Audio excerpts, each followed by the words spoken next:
na Microsoft no início dos anos 2000. E ali eu entrei numa área de conhecimento técnico profundo, que era de serviços, né? Então entrei ali especializado, principalmente na parte de segurança, infraestrutura, né? Tive a oportunidade de, numa grande empresa dessa, enxergar como se fosse o maior MBA da minha vida. Então tudo aquilo que me faltou quando eu fui empreendedor, poxa, como é que eu aprendo aqui, né? E aí eu consegui fazer a minha jornada lá, mudando de áreas, onde eu ia buscar aqueles conhecimentos que me faltavam, porque na minha cabeça é o seguinte, poxa, se eu sair daqui, como é que eu saio mais valioso que eu entrei? Como é que eu posso, de repente, no mínimo, sair como um melhor candidato para ser um CIO, para ser um CTO, né? Ou para ter uma outra empresa, de novo, minha, mas com muito mais bagagem e conhecimento. E aí eu consegui sair da área de serviços, fui para a área de negócio, fui para a área de marketing, até ser um líder de negócio para o Brasil e para a América Latina antes de correr a minha carreira internacional.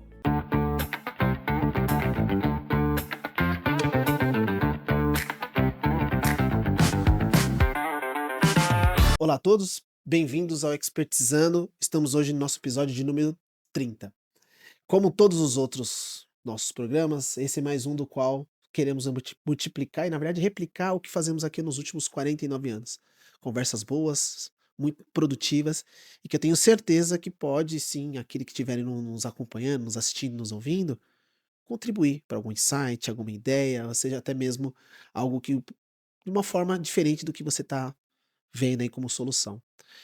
Uma frase que nós dizemos que acabou sendo o slogan do nosso programa: ninguém pode te levar por um caminho que não percorreu. Então, nada mais do que conversar com pessoas que viveram situações práticas e verdadeiras nesse mundo do empreender, trabalhar com diversas culturas, o que que a cultura representa dentro de cada tipo de negócio.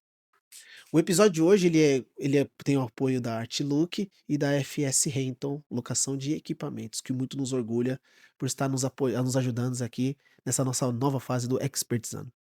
Como sempre a gente começa aqui o nosso programa, nossa conversa, eu tento falar um pouquinho como a gente se conheceu, e aí depois pra gente se desenrolar aqui o papo. Hum. No nosso caso, a gente foi apresentado por um grande amigo, o Adilson, né? O Adilson que recomendou você. Eu lembro dele contar que, poxa, não, ele tá vindo agora pro Brasil, tá com um projeto de empresa, tal, acho que você pode ajudar ele. Eu falei, pô, com certeza. E eu lembro que na nossa primeira conversa, além das afinidades de Corinthians, né? Que a gente fala primeiro do que importa, que é Corinthians. Depois a Exatamente. gente fala dos outros assuntos, como sempre, né? Mas eu quero te fazer duas perguntas pra gente iniciar nosso papo. As únicas duas você não pode errar, cara. O resto você pode chutar à vontade, beleza? Beleza, Queria que você falasse seu nome e o que que você faz. perfeito. Bom, meu nome é Djalma Andrade, mas até pelo exemplo que você usou aí, ter ficado fora do Brasil um bom tempo, ter trabalhado em empresas ali globais, o que menos as pessoas conseguiam fazer é repetir meu nome. Então eu acabei virando uma entidade, meu apelido acabou virando DJ, né? Então todo mundo, a maioria das pessoas me chama de DJ aí, Boa. geralmente Djalma. Minha mãe e minha esposa não necessariamente estão muito felizes comigo, então já fica aí, ó, Fica a dica, fica a fica a dica, dica. fica a dica. Bom, eu acho que eu faço algumas coisas, né? Então hoje eu sou empreendedor aqui também no Brasil, né? Tenho uma empresa chamada CompuVex, tenho alguns investimentos também em algumas outras empresas e atuo à frente hoje do Jus Brasil como vice-presidente de Growth e crescimento em inteligência artificial. Fantástico, fantástico, muito bom. E Djalma, cara, como que é sua vida, tecnologia, quando que ela entra na sua vida? Pra gente fazer uma breve histórico aí, de quando começou até Uhum, chegar nos dias atuais de Jus Brasil. é. Bom, essa história eu acho que a gente teria que fazer uns 30 episódios para poder contar com profundidade, né? Boa, Em boa. linhas gerais, por incrível que pareça, eu estava conversando algumas semanas atrás com a família, né? A gente estava Uhum. uma pouca oportunidade que todo mundo estava junto, porque a minha filha mora fora, meu filho também tem a vida de trabalho dele. Esse ano eu completei 40 anos de registro em carteira, Caraca, né? Então tem história tem para história, contar tem aí. história, tem história. A tecnologia envolvida na maior parte dela, né? Então, eu comecei a me interessar por tecnologia lá no início da década de 90, onde eu trabalhei numa empresa que tinha um negócio chamado CPD, que era o Centro de Processamento de Dados, né? Então, tinha lá aqueles computadores grandes, etc. E a minha inspiração para trabalhar no CPD não foi a mais nobre, não foi porque eu achava talvez tecnologia legal, mas é porque era a única sala da empresa, que era uma empresa muito grande, a empresa metalúrgica, tinha mais de 5.000 funcionários, era a única sala que tinha ar-condicionado. Então era gostoso pra caramba trabalhar lá. É que é gelo, verdade, CPD, gelo, gelo do caramba. Caramba, que legal. E você é engenheiro de formação? Você faz engenharia e entra nesse mundo do mainframe? Era um Era o mainframe, mainframe. os mainframe, né, É, os famosos antigamente eram mainframe. os mainframes. Os Eu mainframe. passei por alguns cursos, né, universitários, mas a minha formação original é analista de sistemas, então focando na parte de desenvolvimento de software. Desenvolvimento de software, Isso. programação mesmo. E aí depois eu fiz alguns outros complementos. Caramba, que legal. Muito, muito bacana. E nessa vida, nessa carreira, segue-se a isso. Essa passagem que você tem dentro de grandes corporações, principalmente na carreira mais executiva, qual foi as grandes questões? Porque você começa como executivo, você sempre foi executivo lá fora, ou você chegou a ser executivo no Brasil? Eu queria entender um pouquinho mais disso e mais do que isso. Até dando continuidade no papo que a gente estava anterior. Qual é o grande choque cultural que você vê, do ponto de vista até mesmo de gestão, Uhum. para poder compartilhar até com as pessoas? Porque eu sempre, eu não sei se eu tô, o quanto certo eu tô nisso, sabe, Djalma, mas eu sempre acho que a cultura, ela tem um peso muito maior do que muitas vezes a gente acaba dando em qualquer ambiente. Porque ele é o que molda como as pessoas se comportam, como elas agem, se corrigem. Uhum. E, de fato, é que muitas vezes parece que ficou meio blasé essa conversa. Ah, tem que ser cultura, cuidado com a cultura. Mas o que que seria isso? Em qualquer tipo de negócio, qualquer tamanho de empresa. Uhum. Então eu queria que você, o que que você pode falar pra gente? Como foi essa sua experiência, né? Brasil, sendo gestor fora do Brasil, e quais os grandes impactos diferentes você viu entre, sei lá, um profissional, um programador em Singapura e o cara aqui no, e o brasileiro típico? Legal. Bom, de novo, é uma excelente pergunta e dá Manda lá, para manda colocar lá. bastante energia aqui para responder, né? Aqui no Brasil, eu acho que tem um exemplo importante que é a questão da pirâmide do conhecimento. Quando a gente sai da formação universitária, não necessariamente a gente saiu lá formado como líder, né? Então você vai se especializar em um tópico, um assunto, pode ser mais profundo ou mais abrangente, mas geralmente você vai buscar um tipo de especialização. A sua profissão, ela traz um nível de profundidade e especialização, mas você não saiu da universidade formado para ser o Sem dono de uma dúvida. empresa ou um grande manager, né, um grande líder. Sim. E a gente vai desenvolvendo. Então, eu entrei no mundo do trabalho usando ali de novo a questão da pirâmide do conhecimento. Se você olhar o topo da pirâmide, ele é bem estreitinho, né? Então, isso significa que você pode ter pouco conhecimento, mas aprofundado de determinados temas. Isso te dá geralmente uma oportunidade de ser um engenheiro específico de um tema, né, um médico específico em uma disciplina, um desenvolvedor ou um programador na área de tecnologia específico em alguma coisa, em segurança, coisas do gênero, né? Então eu comecei mais especializado.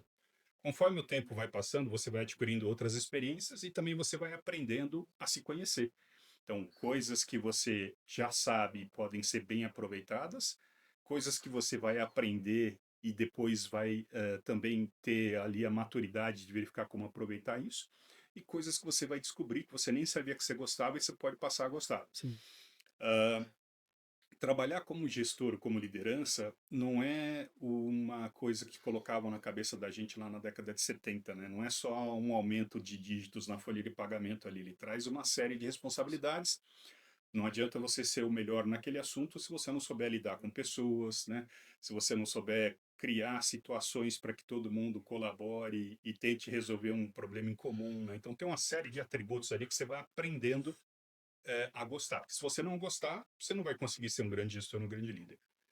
E no meu início foi bem isso, né? Então, eu fui aprendendo alguns elementos, trabalhei com pessoas que me inspiraram, Legal. e dentro daquela questão de se espelhar e aprender, eu acho que eu tive a mesma proporção de aprender com pessoas que eram muito boas e com pessoas que eram muito ruins.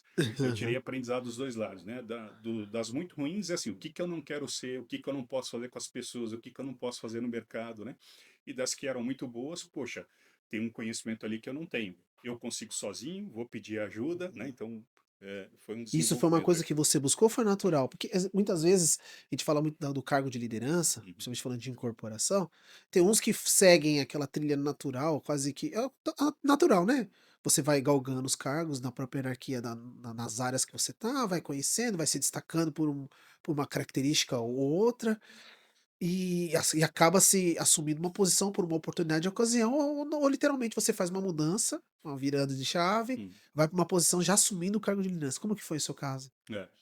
Eu acho que teve alguns milestones ali que a gente chama, alguns marcos assim que podem resumir bem isso, né? Antes de entrar nesse, falei meu início de Sim, carreira, sim. né? Trabalhei em algumas empresas, fui inserido no mercado aos pouquinhos no mercado de tecnologia. Antes de trabalhar numa grande empresa, eu também fui. Hoje as pessoas dão um nome moderno, muito bonito, né? Eu também falei aqui, empreendedor, né? Empreendedor, Fica, empreendedor, pô, verdade. enche de charme, né? O Sim, negócio. sim, sim, sim, sim. Mas na minha época, quando eu comecei lá, a primeira empresa que eu fui abrir, naquela época a gente era chamado de xarope, né? Então, assim, para você abrir uma empresa, você não podia ter muito juízo ali, né? Porque as coisas eram bem difíceis. E aquela primeira experiência, acho que ela marcou muito, assim, porque eu e- eram, éramos três, né? Eu e mais dois Era uma sócios. empresa de tecnologia já? Não, não. Era uma empresa Legal. de logística, cara. Logística, cara, poxa. E aí, o que que acontece? A gente tinha conhecimento em algumas coisas e Aham. quando a gente começou a rodar a empresa, ficou nítido que faltava muito em outras coisas. Então, eu te falei que tem muito gap na formação universitária, né? Então, a gente não saiu lá preparado para saber como é que era criar um time de vendas, o que que era uma disciplina, o que que era um processo, como é que aquilo deveria acontecer. A gente chegou a ter coisas básicas de contabilidade na faculdade, mas faltava muito do aspecto financeiro. Sim. Então, além de saber o básico da contabilidade, mas como é que eu faço uma DRE? Como é que eu entendo controlar? Como é que eu descubro meus custos, né? Como é que eu aprendo a controlar aquilo? Como é que eu faço um fluxo de pagamento e recebimento? Não tinha escola daquilo, né? Para a gente poder rapidamente crescer ali. Estamos falando do início da década de 90, né? A galera que é mais nova hoje olha aí na internet e fala: Ah, seu coroa ali, vai no YouTube e você acha lá um vídeo, né? Na época não Sim. tinha nem internet, não tinha Internet, telefone, né? internet. Então, acesso à informação também era mais difícil. Eh, então, ficou vários gaps ali que resultaram, né? O que acabou acontecendo. A gente acabou fechando a empresa, não por má execução, é porque no Brasil também tem um negócio interessante que você sabe, não sei se você lembra aí no início da década de 90 uma coisa super grande que aconteceu no Brasil. Ah, foi abertura de mercado, abertura dos portos, Pior, cara, tem um negócio chamado confisco, Confis. né? Ah, sim, Collor, né? Collor, Você dona. acordou no dia seguinte, você tinha uma Nossa, esqueci o empresa, nome você acordou dela, no meu Deus dia do céu. seguinte, tinha zero na Zero, sua tinha conta, zero, sim, sim, né? sim, sim, E um sim. monte de gente que você precisava pagar te cobrando e quem você tinha que receber alegando que não tinha dinheiro para te pagar. Nossa, como é o nome da ministra da Fazenda da época? Que era a esposa do Chico Anísio, meu Deus do É, céu. Zélia Zélia Cardoso de. Cardoso de Mello. Zélio Cardoso de Mello. Então, Nossa, assim, são coisas bom, que vão te moldando foi. também, né? Vão criando ali aprendizados para quem não espana, né? Não pira. Sim, sim. E aí, quando eu fui trabalhar nas empresas Então você maiores, sai, então você fecha, aí vocês fecham, uhum, aí você volta pro mercado de trabalho. voltei para o mercado de trabalho como um individual contributor de novo, aí construindo, aí entrei entrei também pela especialização. Eu fui consultor da ONU, dos Programas das Nações Unidas, por um tempo, né? Aqui no Brasil e na América Essa Latina. passagem é fantástica, a gente tem que explorar isso aí, pelo amor de Deus. Essa aí eu já te falei da outra vez, essa passagem da ONU, pra mim, foi uma das coisas mais, assim, fora da curva, que eu vi alguém falar que já teve essa experiência. Então foi uma E coisa. você chega lá na ONU, por exemplo, por uma oportunidade, uma indicação, um processo É, seletivo, foi, você foi, buscou isso? não busquei, eu não tinha nem conhecimento de que existia, né? Naquela época, a ONU tinha desenvolvido o que ela chama hoje de PNUD, né? Programas das Nações Unidas, né? Que é Tá, um programa de investimento principalmente em países em desenvolvimento. Então, ela faz linhas de financiamento. tá. Naquela época, era uma linha de financiamento específica para melhorar a arrecadação e É gestão. tipo um BID da vida? Um banco Ela tem dinheiro que ela ela tem o consegue dinheiro fazer dela lá, ela investimento, faz né? Então, investimento, tá. ela faz ali acordos com governos a nível estadual ou federal, né? Tá. E ela faz o financiamento de projetos que ela aprova. Então, os projetos são submetidos e ela verifica se está dentro daquela linha de investimento, aí ela aprova o investimento ou não. E eu fui um desses consultores que ajudava a fazer esses projetos e executava esses projetos. Então, Nossa, que aqui no legal. Brasil, eu trabalhei com o governo do Rio Grande do Sul, um pouco o governo de São Paulo, Mato Grosso, na América Latina, Colômbia e México, né, com algumas coisas ali também. E depois desse círculo de experiência, eu tive uma situação de saúde do meu pai que me obrigou a voltar para São Paulo. Eu estava morando em Porto Alegre quando eu estava na ONU. Uhum. E aí eu, de novo, um outro milestone, um outro marco importante de mudança de carreira que eu precisei voltar a indústria, né? Então, como Ah, individual tá. contributor. E nessa época, eu fiz um processo seletivo ali em 3 grandes empresas, Já com essa bagagem de ter vivido toda essa coisa de de consultoria, de consultoria, tecnologia, né? estruturação de projetos. E aí, 2 dessas vagas, uma era em Curitiba, outra no Rio, que não atendia a minha necessidade de voltar para São Paulo, e a outra que era em São Paulo foi quando eu entrei na Microsoft, né, no início dos anos 2000 ali. E ali eu entrei numa área de conhecimento técnico profundo, que era de serviços, né? Então entrei ali especializado, principalmente na parte de segurança, infraestrutura, né? E tive a oportunidade de, numa grande empresa dessa, enxergar como se fosse o maior MBA da minha vida. Então, tudo aquilo que me faltou quando eu fui empreendedor, poxa, como é que eu aprendo aqui, né? E aí eu consegui fazer a minha jornada lá, mudando de áreas, aonde eu ia buscar aqueles conhecimentos que me faltavam, porque na minha cabeça é o seguinte, poxa, se eu sair daqui, como é que eu saio mais valioso que eu entrei?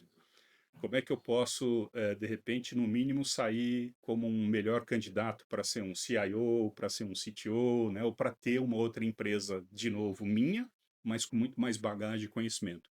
E aí eu consegui sair da área de serviços, fui para a área de negócio, fui para a área de marketing, até ser um líder de negócio para o Brasil, para a América Latina, antes de correr a minha carreira internacional Acho que ali. legal. E uma coisa que eu gostaria de te perguntar, porque eu acho que é uma dica que eu falo muito sobre essa questão. A língua, o DJ, toma essa Por favor, liberdade por aqui, tá? favor. É, quanto você acha que abre portas?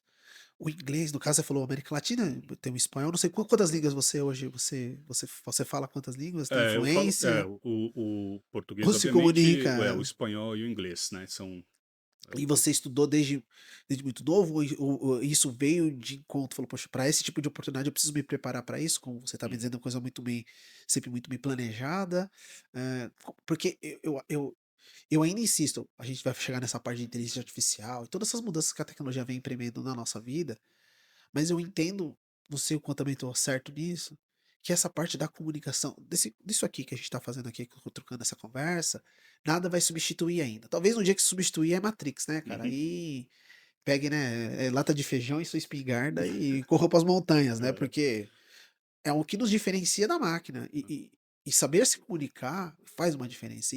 E uma das coisas que eu mais ensino. Eu tenho, meus filhos são pequenos, né? O Arthur tem 8, a Alice só tem 2 aninhos, mas com o Arthur eu falo, cara, inglês. Eu fico falando, cara, tem que estudar, inglês pra mim. Eu falo pra minha mulher, cara, acho que é algo que a gente tem que investir na vida desse cara é a língua. uhum, Porque ele saber falar isso aqui vai abrir. Se ele for gerente, não que seja pequeno, mas se ele for trabalhar num hotel, ele vai ser gerente do hotel porque ele sabe falar inglês e a maioria das pessoas não sabe. uhum, Então eu queria saber quanto você acha que é importante essa coisa da língua, estudar a língua, e quanto abriu portas a você também. é.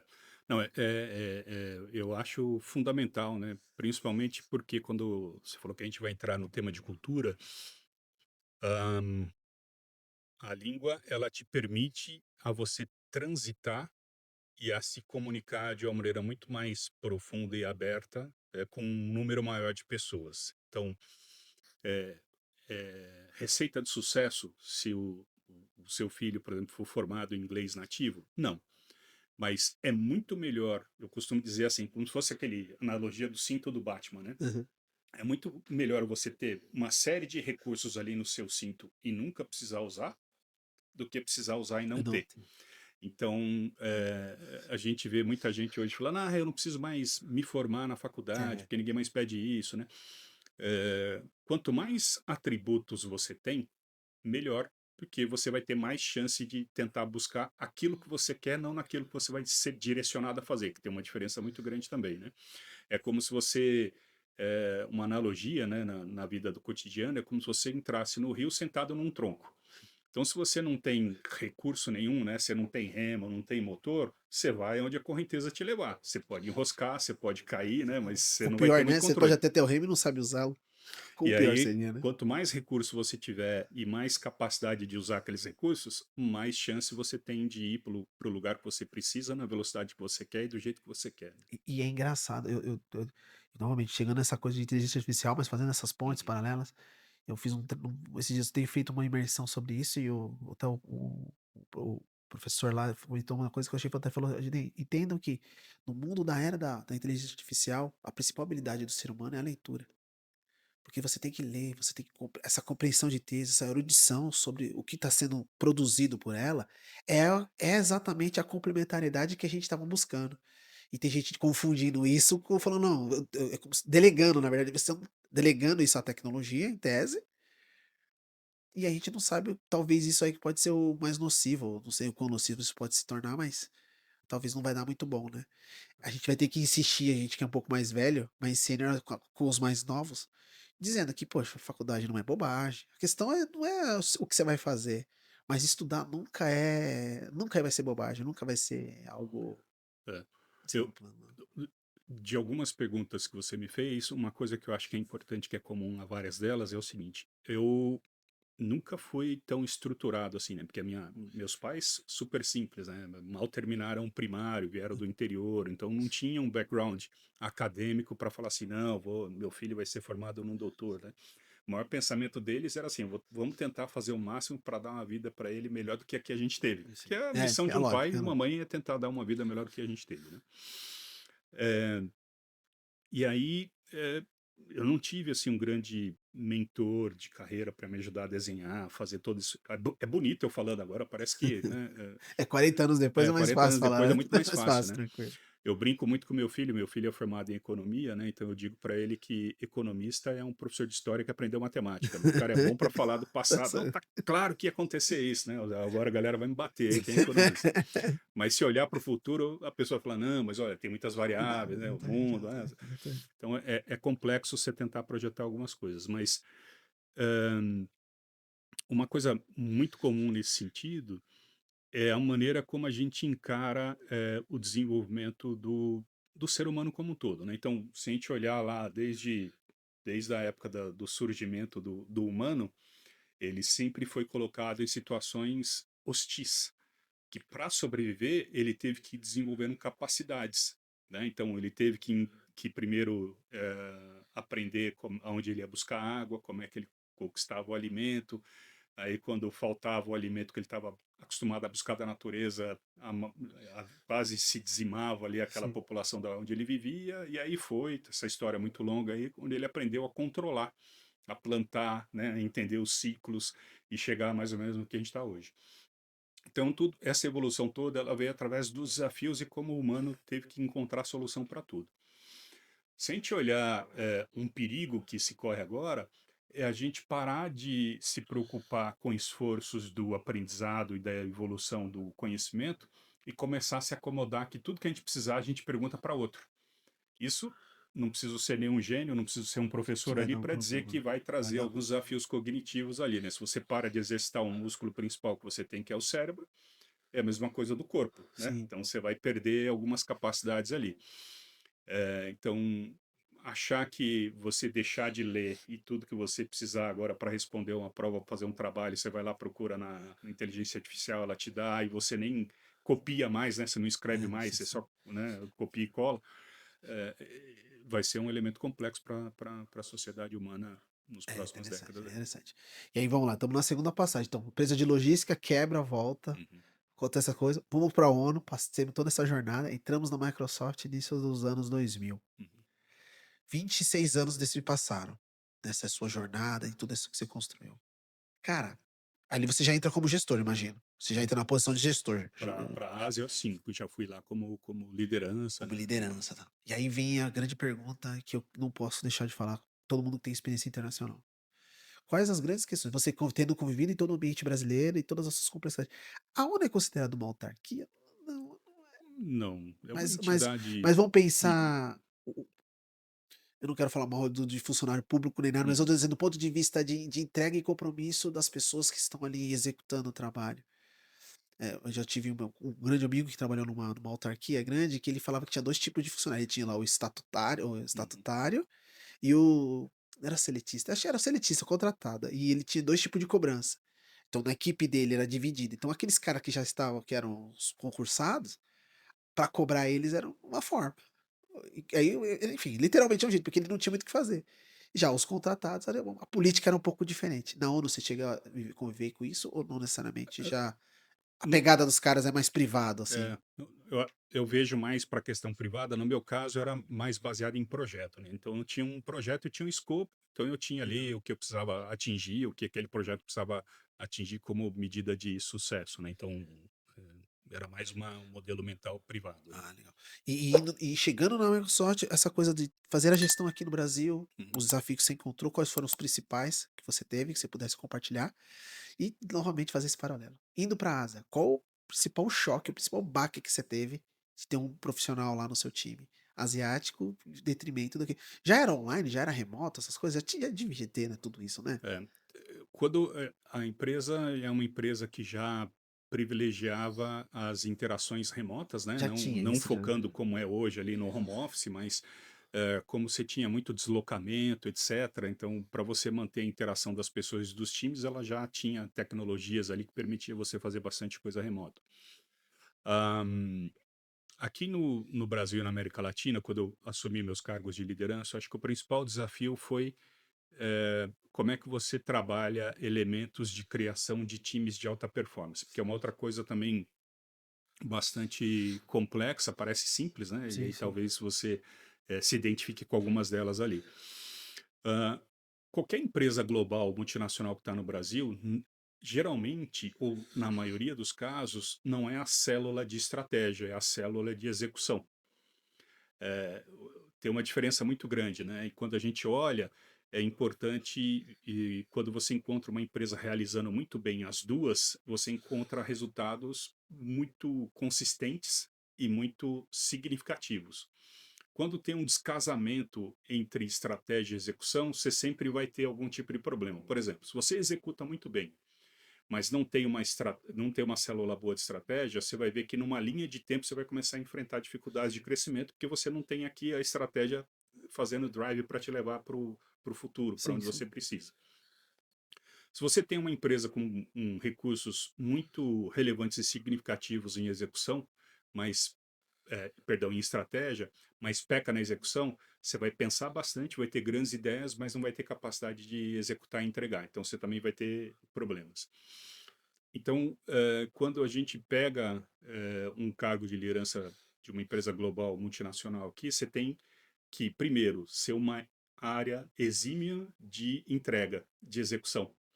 E você tem que fazer também muito entendimento de como você tenta influenciar a estratégia, porque você vai coletar insights e elementos do seu mercado, da onde você trabalha, que se você não alimentar bem quem cuida da estratégia, quando descerem algo para você executar, você não vai ter sucesso porque vai estar distante do Sim, mercado que sim. você atua.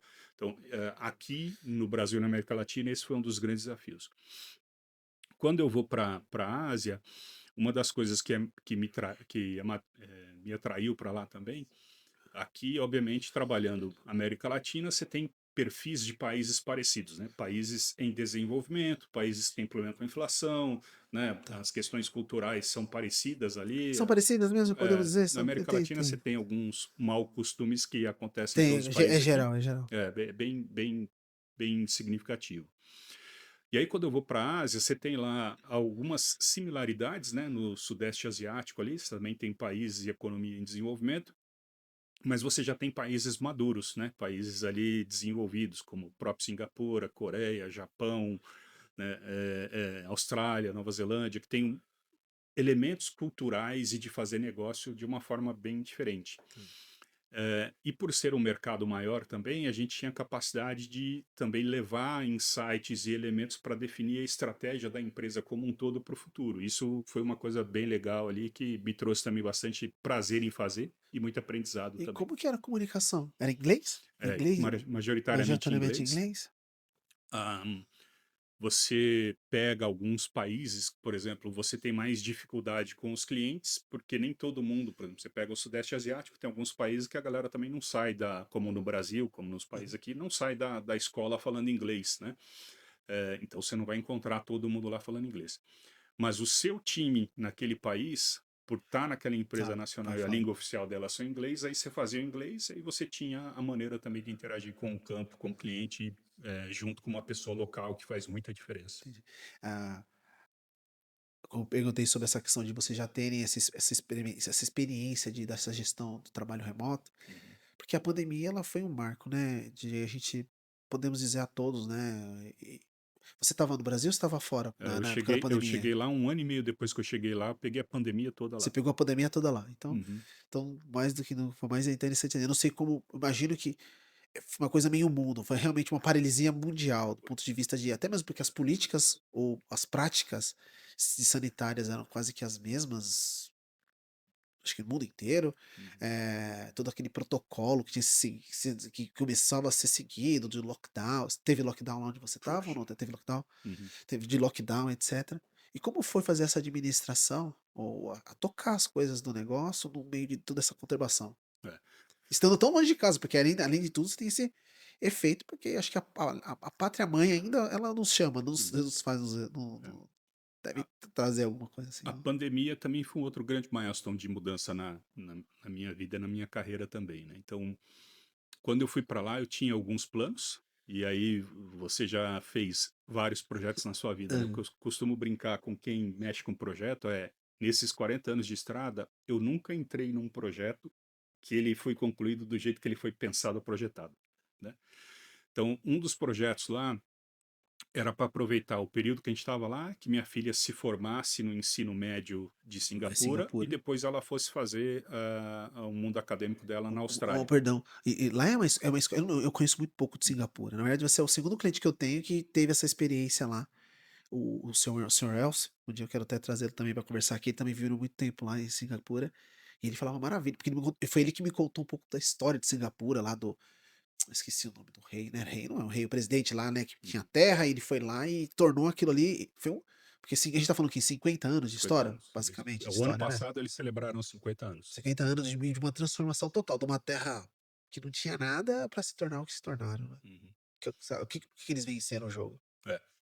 Eh, Primeiro, eu acho que é parecido com aquela história que eu disse do início da humanidade, né? Por necessidade de existência e sobrevivência, né? Então, eu muito provavelmente eu não sou a melhor pessoa para contar a história de Singapura em profundidade, mas o Não, que sim, que eu sim. aprendi lá, né?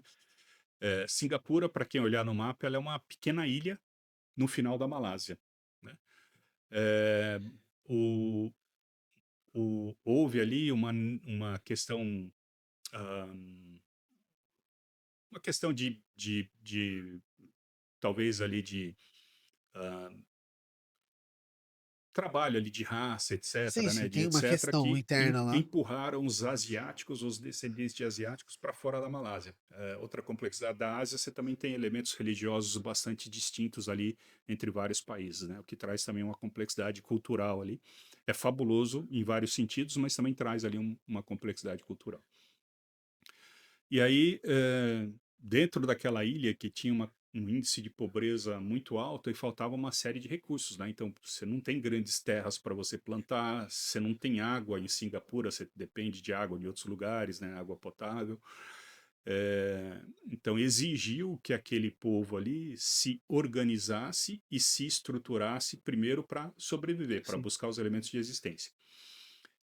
Eu costumo dizer também a história do velejador. Todo mundo fala que, ó, às vezes, a pessoa olha com má intenção, fala assim: ah, mas os caras deram muita sorte por causa dos americanos lá, né? Você tem que ter sorte e competência andando também muito parecido que se você for um bom velejador, não tiver sorte, você não vai chegar no seu destino. Se você só tiver sorte e não for bom, o dia que você precisar É, você sim, não vai sim. chegar também.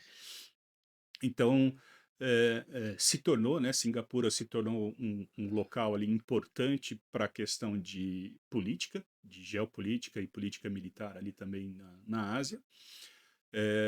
Eu acho que a administração lá conseguiu fazer um bom uso disso e investiu na questão da educação. Entendi. Como tinha uma série de restrições do que era possível, Singapura não ia conseguir competir com a China, né, com a Índia, com outros países lá, atraindo fábricas para gerar milhares de empregos. Primeiro que a população é pequena, depois tem um limite geográfico. Eles entendiam que eles precisavam fazer uma geração de capital intelectual muito alto, então eles investiram fortemente na questão de educação, que ajudou a ir transformando a maneira e a qualidade como as coisas são feitas lá. Então, hoje é uma das economias mais pujantes da Ásia, né? Então, é um país que tem um GDP lá, um PIB extremamente relevante pela proporção da população, tem um nível de educação altíssimo, né? O sistema de educação lá é para mim é uma referência. E aí você estava comentando, então a sua filha ela se forma lá, É, e ela é graduação, você é fala o, colegial, como se fosse um isso, colegial é o nosso. ensino médio, né? Então ela se Tá. formou no ensino médio lá. E aí veio a pandemia. Então a pandemia mudou o nosso plano. Então eu comecei a pensar, poxa, eu tive um impacto significativo na minha família aqui no Brasil, né? Perdi muita gente muito importante para mim. A distância custou muito mais naquela situação, né? Não é um negócio que você chega no dia seguinte você está aqui. Você falou das restrições, lá foi um dos locais mais restritivos do Ah, mundo, teve. assim, né? Então no começo a gente não tinha autorização para sair do apartamento que a gente morava. Depois a gente podia só andar no bairro que a gente morava. E depois, até a gente poder andar na cidade, no Sim, país sim. como um todo, demorou bastante. No começo, mesmo que eu quisesse, eu não podia sair do país. Depois, se eu saísse, eu não podia voltar. Né? Uhum. Então você começa a pensar, poxa, o que é essa pandemia? E hoje parece que não aconteceu, né? As pessoas não falam mais, você não vê grandes aprendizados da questão da pandemia. Aí eu comecei a pensar, falei, pô, daqui a pouco, né, minha filha termina o ensino médio, ela vai morar na Austrália, meu filho, meus pais no Brasil, eu aqui em Singapura. Aí vem outra pandemia, vem a versão 2. Aí eu Versão não 2. vejo mais ninguém, né? Então, não, vamos mudar. E aí a gente resolveu sair de lá e Sai de montar lá outras e retorna bases ao ali onde Brasil. a gente tem, né, a questão da cidadania, etc. Qual foi o grande. Obviamente, essa coisa da distância e tal, mas vivendo lá, nessa você viveu quanto tempo lá? É, 4 anos e meio, 4 mais anos ou e meio. menos ali. Uhum. E como que a sociedade, ele, do ponto de vista de tecnologia, você já começou a viver, ou ver esses. Você que é ser um cara de tecnologia, quando pra gente até entrar nesse assunto da inteligência artificial, vamos dizer que a gente começa a experimentar de chat GPT, que é Uhum. o usuário final, né? O chat GPT, acho que ele é bom que ele abriu as portas para o usuário comum ter acesso a algo que antes ficava restrito aos grandes laboratórios, às grandes empresas de tecnologia como Microsoft e tantas outras. Você que já é um cara que já vem vindo, deve ter acompanhado de muito mais pronto esse desenvolvimento, porque isso não foi, como que é? Não foi um estouro do nada, né? Pra gente pode, novamente, eu como usuário comum em 2000, não lembro se foi em novembro de 2022, né, que eles lançam aquele primeiro botzinho do ChatGPT, que aí você entrava no site, e eu lembro de ter visto aquilo, eu fiquei maravilhado, falei, meu Deus, cara, isso aqui é transformador. E realmente é, né? É fascinante. Como que foi acompanhar isso tudo? Como tem sido para você acompanhar isso tudo e até um pouco mais? As pessoas estão achando que é só mais uma ferramenta, né? Como se fosse contratar, sei lá, comprar, sei lá, um aplicativo qualquer, como se fosse um aplicativo. E não tem nada a ver com isso, né? Uhum. É, a questão da inteligência artificial, ela é também, já tem várias décadas aí, né? Então, a origem lá na década de 70 e há muitos anos, várias empresas, não só as big techs, mas várias empresas já fazem uso de elementos de inteligência artificial no contexto de machine learning, que é um dos elementos ali da inteligência artificial. O que você cita como chat GPT, ele vem aqui como Generative AI, né, É, que é a IA é. generativa aqui. Então, são várias camadas e vários complementos para trazer o elemento ali da inteligência artificial. Então, ela já vem no portfólio das empresas de tecnologia há bastante tempo. Anterior a ela, todas elas investiram bastante na cloud, né? Então, Aham. os grandes data centers espalhados pelo mundo, que são capacidades de processamento que habilitaram o que a inteligência artificial generativa é hoje. Então, era impensável alguns anos atrás, algumas décadas atrás, a IA avançar como ela avançou hoje nos servidores que existiam dentro das empresas, né? Então, empresas médias era muito comum você chegar embaixo da mesa ter uns computadorzinhos ali, né? Sim, Então, sim, aquilo sim. tudo vai desaparecendo, Todo vai mundo para a teve, nuvem, todo mundo teve. porque a questão de qualidade, segurança, capacidade de processamento, atualização do hardware, né? Então, esses grandes data centers, eles vieram para trazer a capacidade e também vieram para trabalhar com o elemento principal que a IA precisa, que são os dados. Então, se você não tem dados de altíssima qualidade e acessível, você não consegue fazer o melhor uso da IA, né?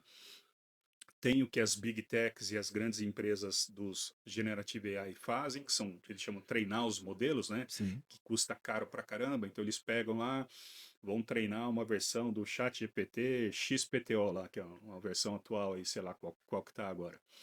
Então eles vão demandar, eles precisam fazer um recorte na linha de tempo, né? Então, por isso que antigamente a galera começava a reclamar, mas o ChatGPT só está aqui até 2000 e pouco, né? Aham. Aí a gente ainda não está no que chama AGI, né? Que é a inteligência artificial autogenerativa, né? Entendi, entendi. Mas está caminhando a passos largos para isso acontecer num espaço de tempo curto até. Então, sim, já vem trabalhando há algum tempo. É, a maneira como aconteceu, eu acho que aconteceu mais rápido do que muita gente planejava e percebia, né? Porque os saltos de qualidade eles foram significativos. A maneira como as pessoas receberam também foi uma maneira também ali talvez muito mais do que a versão otimista imaginava, né? Sim, sim. E começou a trazer uma corrida, que é uma corrida também que traz muita dificuldade hoje em dia, porque como qualquer coisa na vida, então imagina que você está lá com super sobrepeso. Aí no dia, na segunda-feira você acorda e fala assim: "Ah, eu vou tomar essa pílula mágica aqui porque eu quero perder 50% do meu peso aqui". Não existe, né?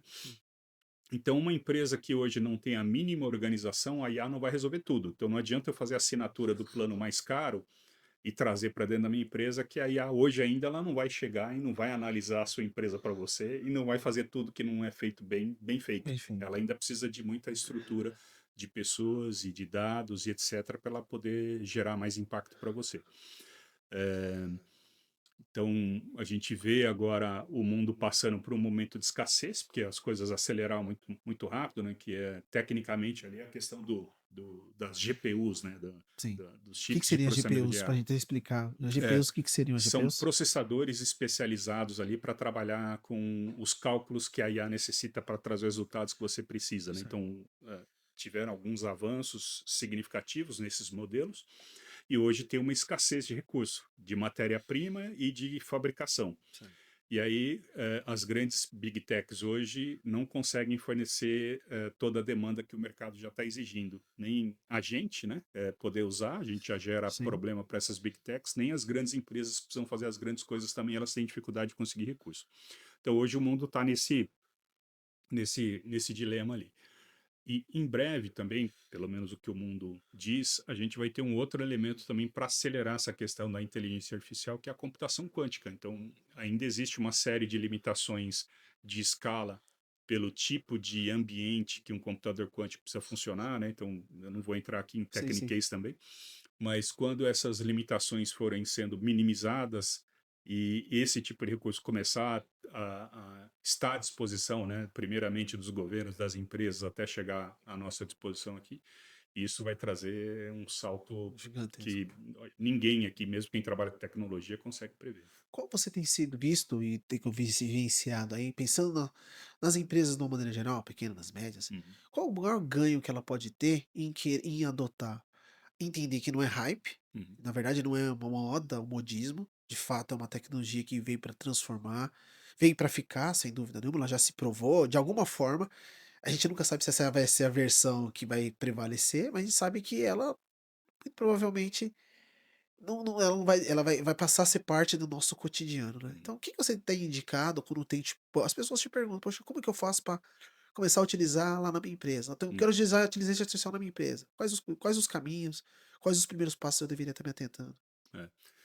Aí, eu corro o risco de fazer algumas analogias aqui que podem não ser muito bem compreendidas ali, né? É, Mas mas se a faz gente parte. olhar na questão de negócio, antigamente, como é que uma empresa surgia e vendia? Ela precisava de pessoas tocando diretamente a ponta, né? Então, seja uma pessoa que andava na rua de porta em porta batendo, falando, ah, eu sou fulano de tal coisa, vendo tal coisa, apresentando o portfólio, o produto. Aí depois a gente passou por um ciclo que veio a telefonia, então você tinha oportunidade de vender para mais pessoas, mesmo em mercados que você não conseguia chegar fisicamente, né? E Sim, conversar. E as empresas precisaram se adaptar para aquilo. Se adaptar de que forma? Adaptar seu portfólio, a maneira como ela divulgava, como é que a pessoa chegava até ela, né, para poder vender. Depois a gente teve um advento aí de um negócio chamado internet. Poxa, todo mundo precisava ter um site. Para quê? Para todo mundo te te encontrar, encontra. né? E aí depois você precisou ter mecanismos de interagir para você poder vender via internet. Você fala, ah, mas meu negócio não é tecnologia. Por que que eu preciso ter um site? Eu nunca vou vender pela internet. Hoje você vende qualquer coisa pela Pela internet, internet, né? qualquer Qualquer coisa. tipo de negócio está lá. E com a inteligência artificial, não vou falar que é a mesma coisa, mas é um milestone importante também. Você, independente do tipo de negócio, você vai ter que aprender o que que a IA vai trazer de benefício para você, né? Você pode ser um pioneiro, então um vanguardista, né? Que é você ter as ideias, você ter o conhecimento, você desenvolver algo que nunca foi feito, ou você pode olhar negócios parecidos com o seu, de qualquer lugar do Qualquer lugar mundo, do que a mundo. internet hoje permite, e entender como é que aquele tipo de negócio está fazendo uso da IA para melhorar a qualidade do que você faz, do atendimento, do serviço que você presta, reduzir o custo do que você faz, né? Melhorar o lucro do que você faz. Então, a IA ela pode ser usada de várias maneiras ali para você ir aprendendo como é que você tira melhor proveito do seu E negócio. nessa sua jornada, você já tem, imagina, experimentado, pelo menos observado, o uso da IA, da inteligência artificial, nos mais variados tipos de negócios, setores, desde a parte mais, você pode dizer, os criativos que não gostam tanto lá do cara do design, Hum, literalmente do designer, até, enfim, questões mais técnicas. E é uma coisa interessante, sabe, aqui do nosso lado aqui, dessa parte mais transacional, que é de compliance, que é parte do nosso trabalho mais burocrático de atender governo. Ó, eu posso dizer tranquilamente, das grandes corporações do nosso setor, eu tive acesso a um cara bem grande aí no nosso setor, é empresa de tecnologia, na verdade não é uma empresa de contabilidade, é uma empresa de uhum, tecnologia. Ele falou, cara, 60% de tudo que transaciona dentro da operação dele já é com IA, já é uhum, com agente, através de agentes, inteligência artificial na plenitude. E aí um ponto que eu queria que você, quando você a gente pode colaborar com as pessoas. Ele falou para mim uma palavra que acho que em certo momento você me disse, você ia aqui, nós saltou nosso papo sobre os processos. Ele falou, Dalton, a principal coisa, o principal ponto que todo mundo tem que pensar anteriormente, de pensar em qualquer aplicação, qualquer ferramenta, um redesenho de todos os seus processos. uhum. Se você não tiver um bom mapeamento de como as coisas acontecem dentro do seu negócio para a sua realidade, a IA, não é a IA que vai resolver, ela não vai funcionar ou vai deixar de funcionar. Na verdade, só vai estar gastando recursos, porque também isso é um outro ponto, né? Tem saído já pipocado notícias das mais variadas de setor de empresas gigantescas que os caras já estouraram o budget de investimento em IA em meses, Hum. porque em tese, então talvez ali estavam só falando assim, ó, tem que usar, abrir a torneira e o negócio é um. Tem um amigo que fala, parece jogo do tigrinho, né? Hoje é a busca por token, né? Como eu É, faço para economizar token? é. Então, o que que você diria para essa galera? O que que fala de quanto processo é importante nesse desenho antes da utilização? O que que eu tenho que dar como passo inicial para até para ter um bom mapeamento de processo? Ou se eu posso usar IA para fazer esse mapeamento de processo? Aham. Legal. Tem até uma dessa questão de custo, né? Uma brincadeira que a galera já faz hoje no mercado com a questão do EBITDA, né? Que agora já começam a chamar earnings before tokens, né? Tokens, boa, Então, boa, boa, boa. é porque essa questão do custo de token ainda está muito completo, complexo, né? Essa parte do economics aí de AI, é, tem várias disciplinas de operations de economics na área de tecnologia, né? Então, a gente falava de FinOps, DevOps, que eram Certo. elementos de eficiência que você trazia, e agora é necessário o AI Ops, né? Então, como é que você faz esse tipo de governança e gestão para ter previsibilidade do que você vai gastar, da onde E investir? aí, não é fato mesmo, o pessoal tá estourando o orçamento, né? É, Tem estourado o orçamento, né? obviamente a galera vai bater, vai falar que não é uma analogia adequada, mas falei, vem contando a historinha de que não tinha telefone, se passou no fixo e depois você começou a ter o mobile, né? É E aí verdade. você saía viajando, funcionava. Aí depois Depois vinha aquela chegava a trolha lá, conta, a né? trolha Aí, daquela aí você conta, é fala, verdade, é nossa, eu fiz verdade. um interurbano aqui, olha o tamanho da conta que É chegou, né? verdade, é verdade. No passado era a mesma coisa, é verdade. Então você tem que saber exatamente para que você vai usar e o retorno que você espera, né? Então, se você usava o interurbano lá só para ficar namorando à noite, talvez fosse uma conta que fosse difícil você pagar, né? Mas se você estava vendendo um negócio que era muito mais caro do que a conta que você ia pagar, talvez Faz fizesse sentido. sentido você continuar usando, né? Então, o AI, a inteligência artificial generativa, não é qualquer coisa que você precisa jogar lá e colocar lá para ela processar e gastar token, né? Então, tem coisas que você pode resolver de outra maneira de forma mais barata. E sim, essa questão de processo e os dados são fundamentais, né? Então, se você tiver dado de má qualidade, ou você não vai conseguir, ou vai ficar muito caro você conseguir. Então, imagina se você nunca teve padrão de documentos que você trabalha aqui dentro da sua empresa, né? Cada dia era um pouco na planilha Excel, o outro estava lá num editor de texto, o outro estava num banco de dados pequenininho, né? Uma parte estava no caderno de alguém. E aí você vai colocar uma IA aqui e ela não vai conseguir resolver tudo para você. Se você não organizar isso e não dizer para ela o que aquelas origens de dados significam e dar para ela um caminho de como ela correlaciona aquilo, né? Então isso é importante. Uma outra analogia é assim, da mesma coisa que era a segurança da informação, né? Então não adianta você simplesmente comprar um antivírus e achar que você resolveu todo o problema de segurança. Se você continuar tendo as pessoas mal capacitadas, mal preparadas, ela vai levar num pendrive a informação lá fora, ela vai vazar, né? Ela vai trazer um vírus para dentro que vai continuar infectando as coisas. Então, se você não trabalhar bem essa questão de processo e dados, você não vai conseguir tirar o melhor da IA. A questão de automação, você já tem vários exemplos hoje, como esse seu colega te falou, que você já consegue fazer. Então, por exemplo, dentro dos times que eu trabalho lá, time de vendas, hoje, quando ele vai fazer um planejamento, né, um famoso Sim, account sim. planning numa conta, ele pode usar IA e várias origens de dados, né, externos e internos, Sim, sim. onde ele pode pedir para a IA ajudá-lo e auxiliá-lo na interpretação daquelas informações, e ele pode ver ali uma tendência, né, um caminho que ele pode seguir de melhorar o processo de venda, né, vender mais ou coisas do gênero. Até E a você tá formando essas pessoas? Perdão, me perdoe, você tá formando essas pessoas? Porque essa não é uma formação que existe de alguém pronto. Como que tem sido as características das pessoas que têm composto, feito parte do seu time? Essa é uma excelente pergunta. De novo, a gente não pega pessoas preparadas para isso, né? Então, tem a questão do skilling e reskilling que o mercado fala, né? Então, Tá. você vai treinar e retreinar algumas pessoas. Algumas pessoas já são muito boas em algumas coisas, mas não vêm da AI. Sim, sim. Então, você vai investir, né? E aí, você, nesse investimento aqui de reskilling, você também vai entender como é que você vai fazer um melhor uso desses recursos humanos dentro desse novo mundo. E o skilling é esse avanço e essa preparação natural, e aí você vai definir a profundidade dependendo da função da pessoa, né? Então, se é uma pessoa que trabalha na área de desenvolvimento, você vai ter que ter um tipo de investimento diferente de preparação, né? Porque o que você vai buscar ali é um time to market menor, né? Uma Tá. qualidade de código maior, é uma eficiência de testes que antigamente você não tinha, que você pode juntar com áreas que você não juntava antes, né? Entendi. Então, por exemplo, ah, dentro dessa área de atendimento a cliente, a gente tem pessoas lá que trabalham com volume muito grande de informação. Uhum. Então, ela precisava, muitas vezes, fazer operações manuais intensivas, né? Que provavelmente você deve ter pessoas aqui com Sem dúvida. situações similares, principalmente um período de entrega de declaração. Ação. São coisas personalizadas, porque quando eu venho usar o seu serviço, eu gostaria muito que, né, tivesse um entendimento profundo da Compuvex aqui para facilitar o assunto. Só que o meu assunto, com certeza, ele é um assunto muito similar ou igual a vários outros que vocês têm. Então, você tem um mecanismo aqui de usar agentes que vão ajudar aquele humano que tinha ali uma quantidade de tempo limitada a fazer com mais qualidade, com mais rapidez, trazer um resultado que eu espero, que os outros clientes esperam, né? Então, tem bastante coisa já para aproveitar aí. Mas aí, como é que você faz?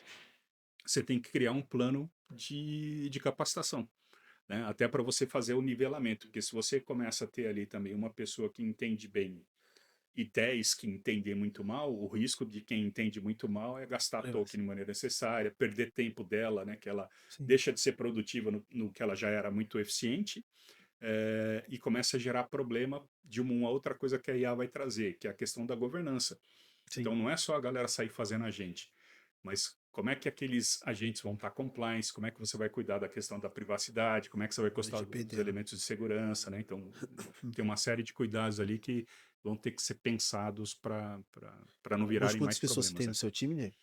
Aqui, hoje, lá no Jus Brasil, a gente tem cerca de entre 50 e 60 pessoas 60 no pessoas. total. A Uhum. formação média das pessoas, o que que são? Físicos, matemáticos, Tem a parte de engenharia, que aí está engenharia, numa outra mas célula que não é a minha, mas aí tem mestrados, doutorados, né, em coisas específicas. E da minha área ali, que a gente trabalha mais na área de marketing, comercial, etc., aí você tem formações informações mais diferentes, diversas. mas a gente está fazendo um plano de capacitação para todo mundo, independente de quem é ali. A gente tem uma parceria forte ali com o Google, né? Então a gente vai usar ali o plano de capacitação que a gente está desenhando junto com eles Ah, para treinar que todo mundo, legal. desde liderança até o individual Em contributor ali. em tese, essa lógica de cada um vai ter seu próprio assistente, né, vai ter de cada um cada profissional vai de alguma maneira ter agentes que trabalham em conjunto com ele, ali no lado a lado, e aí é com isso que você na verdade a pergunta é o contrário. Como que vocês pensam nesse aumento dessa produtividade? Certa vez eu li sobre isso, né, de que a IA, a grande maravilha dela é potencializar a nossa produtividade, ou seja, a minha capacidade de entrega. Eu adapto fazendo sozinho no método tradicional, eu Hum. faço 2 e com certeza se eu tiver Adalto aliado a um agente que conhece as especificações do Adalto, parte desse conhecimento, tem ali os traquejeitos dessa personalização que o Adalto tem, trabalhando em conjunto eu vou entregar 3, 4, esses 2 virar 6, 7, 8. Uhum. O quanto isso faz sentido e como vocês têm enxergado isso lá na prática do dia a dia? Eu vejo em estágios, né? Então, por exemplo, você sair do 0 para o 100, é, nem grandes empresas eu acho que conseguem dar esses saltos Aham, aqui, ou ele vai ter um economics que não vai fechar, né? A gente tá ali no estágio um, né, no nível um para o nível 2. Então a primeira coisa é as pessoas se tornarem familiarizadas com o potencial desse tipo de tecnologia e ferramenta. A ideia, primeiro, é permitir que as pessoas tenham ideias, mas obviamente que é impensável que cada um vai desenvolver o seu próprio agente, porque daí depois você perde a questão da a governança, governança, né? sim, sim, sim, Então, entendi. a gente vai trabalhar, obviamente, com o surgimento de ideias e iniciativas, e Aham. a gente vai ter pessoas lá para cuidar dessa parte de governança. Então, assim, pô, criou um agente, não é como se eu tivesse comprado um xaxim, colocado a samambaia, pendurado lá de fora e deixar a chuva cuidar do desenvolvimento dela, né? Sim, sim, sim, Vai ter sim. que ter alguém ali cuidando, tratando, né? Essa é a Então, barra base. se surgiu algo relevante aqui, como é que a gente coloca aquilo num repositório, né? E consiga ali ter os cuidados de compliance, de privacidade, de financeiro, né, para não perder o controle do econômico que a gente mencionou, e aí ele vire algo que seja utilizável por mais de uma pessoa, né? Então, se eu tenho alguém lá do atendimento do meu time de Customer Success e saiu algo ali importante e relevante, a gente vai analisar o impacto daquilo para todo mundo, né? Sendo Sim. aquilo, a gente embraça como um projeto, encapsula como se fosse um produto, coloca nesse modelo de governança e as pessoas passam a usar, né? E como é que a gente vai trazendo o ferramental aqui para que as pessoas continuem avançando, tendo ideias, né? Então a gente vai Tendência, tá. avançando de estágios até chegar no nível 5 lá, que aí Que é o demanda top. tempo, né? Puxando já dentro desse mesmo assunto, quando a gente fala de segurança, né?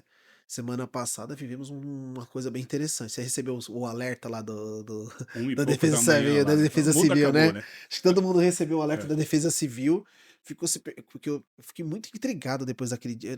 Uma manhã, aquele negócio tocando misandria, tava escrito a palavra lá. é. Falei, pô, de maluco. Na hora eu falei pra minha mulher, falei, ó, com certeza isso aqui é hackeamento. Aí na hora já na minha cabeça, a primeira coisa, eu falei: "Meu, o cara tá com o celular de todo mundo", porque pelo que eu entendi, alguns estados foram atingidos, né, São Paulo, região sudeste, eu não sei exatamente, eu não fui muito a fundo sobre esse tema. Mas a pergunta é, semana bem passada eu tinha lido que um texto num blog lá, o cara falaram que descobriram centenas de milhares de dados vindos do Brasil, de senhas, tendência não, padrões de compra e de consumo do pessoal que está usando o ChatGPT, usando tudo isso aí, subindo tudo quanto é informação lá, dado de título de leitor, documentos, enfim. E esses dados vazaram, então não sei se estava na Deep Web ou estavam sendo vendidos em algum lugar. Como fazer para adotar essa, porque no final aí eu quero amarrar com a cultura e a gestão de pessoas. Uhum.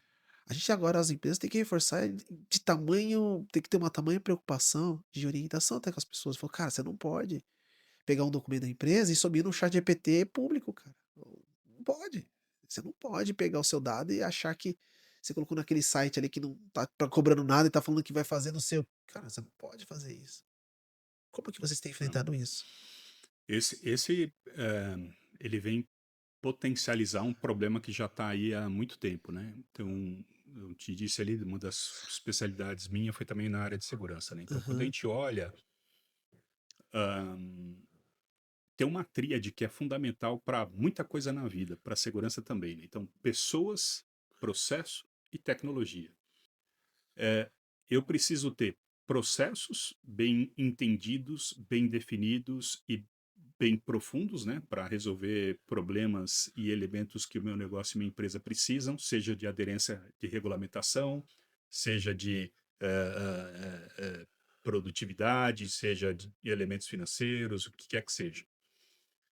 Eu preciso ter pessoas bem preparadas e capacitadas e que entendam bem os processos e bem preparadas e capacitadas para fazer uso da tecnologia, e a tecnologia ela tem que fazer um enforcement para que tudo isso funcione em escala e com controle, né? E Uhum. com traceability, né? Para a gente poder fazer o tracking de tudo aquilo lá. Então, quando a gente olha essas questões, algumas coisas ali são de falha de elementos culturais e de governança. Então, É. se eu tenho um funcionário pegando um documento que ele não deveria pegar e levando para fora, não é a IA ou a tecnologia que vai resolver, né? Entendeu? Então, a tecnologia por si só não vai resolver tudo. Então, eu preciso ter ali uma maneira de controlar o acesso de quem tem que acessar o quê, né? Então, se eu dou acesso para todo mundo a tudo, eu já tenho uma falha de processo muito grande da minha empresa. Depois eu preciso treinar e capacitar essas pessoas nas tecnologias que eles vão usar. Eles precisam compreender o que que é aquela tecnologia, a responsabilidade dele de usar, né? Então, muito provavelmente, como a maioria das empresas, você tem aqui os termos que as pessoas assinam, né? Sim, Mesmo sendo sim, sim, CLT, a responsabilidade. responsabilidade, né? Das questões de compliance, você tem políticas, né? Então as pessoas precisam entender se ela vai fazer algo que vai fazer ela descumprir aquilo que ela assinou com você. Então Uhum. ela precisa ter uma compreensão clara, né? E aí que a gente fala da questão de, para chegar nos elementos de cultura que você falou. No mercado existe muita confusão entre cultura e costume, Uhum. né? Cultura não é aquilo que uma vez por ano você vai colocar numa apresentação, vai passar lá e você acha que criou cultura. Cultura é algo que ela está no dia a dia. Então, se não vem, por exemplo, se você não tem uma postura, né, do adulto, sendo uma pessoa responsável, íntegra, correta, para ser espelhada e usada para Sem baixo, dúvida, não é sim. o PPT ali, o folderzinho Sem que vai dúvida, resolver, né? sem dúvida. Então, é uma composição de várias coisas. O costume é aquela galera que fala, faz assim de ombro, né? Pô, eu vou subir porque todo mundo faz, né? Exatamente. Então, isso é um costume errado e ruim e tem formas de corrigir. Você tem como orientar e você tem como eliminar, né? Então, se você fez tudo que você devia fazer e a pessoa continua insistindo naquilo, ela precisa entender que ela está errada e, de repente, ela não serve para aquela função, ela tem que ser realocada para outra ou sair da empresa porque ela não serve para aquilo, né? E isso é interessante. Você comentou no ponto que realmente é a conversa que eu tenho tido com muita. Seja quando eu vou nos clientes, ou mesmo aqui dentro me preocupando, olhando para o nosso dia a dia, né? E eu acredito muito no que você tá falando, sabe, Jay? Que a cultura é aquela que vai falar como a pessoa, ou sim ou não que a pessoa vai dizer, diante da pergunta que vier, que ela tiver presente. Porque a todo momento a gente é posto à prova praticamente sobre todos os aspectos, Uhum. seja do ponto de vista ético, e aqui no nosso profissional, existem várias, não tentações, mas às vezes até no afã de querer resolver as coisas, sei lá, eu estou com pressa porque eu estou em cima do meu prazo. E aí eu acabo pulando determinadas particularidades, você sabe que elas não poderiam. Mas se dentro do ambiente, existe um ambiente onde as pessoas têm uma compreensão clara dos riscos, das nossas responsabilidades, faz com que ela minimamente seja quase que não é um freio moral, mas é algo que faz com que ela pense 2, 3, 4 vezes antes de tomar uma decisão. Porque no fim das contas, a gente acaba sempre trabalhando para que elas tenham essa autonomia, desenvolvam essa autonomia da maneira correta, que pelo menos da maneira que a gente espera como organização, como negócio, para que lá na ponta elas de fato decidam, né. Porque no fim a gente é motivado a todos os livros vão falar assim para você, né, ó, é importante você incentivar e estabelecer autonomia para que as decisões sejam feitas lá na ponta, Uhum. senão você vai estar centralizando e você não consegue desenvolver. Pô, isso é maravilhoso.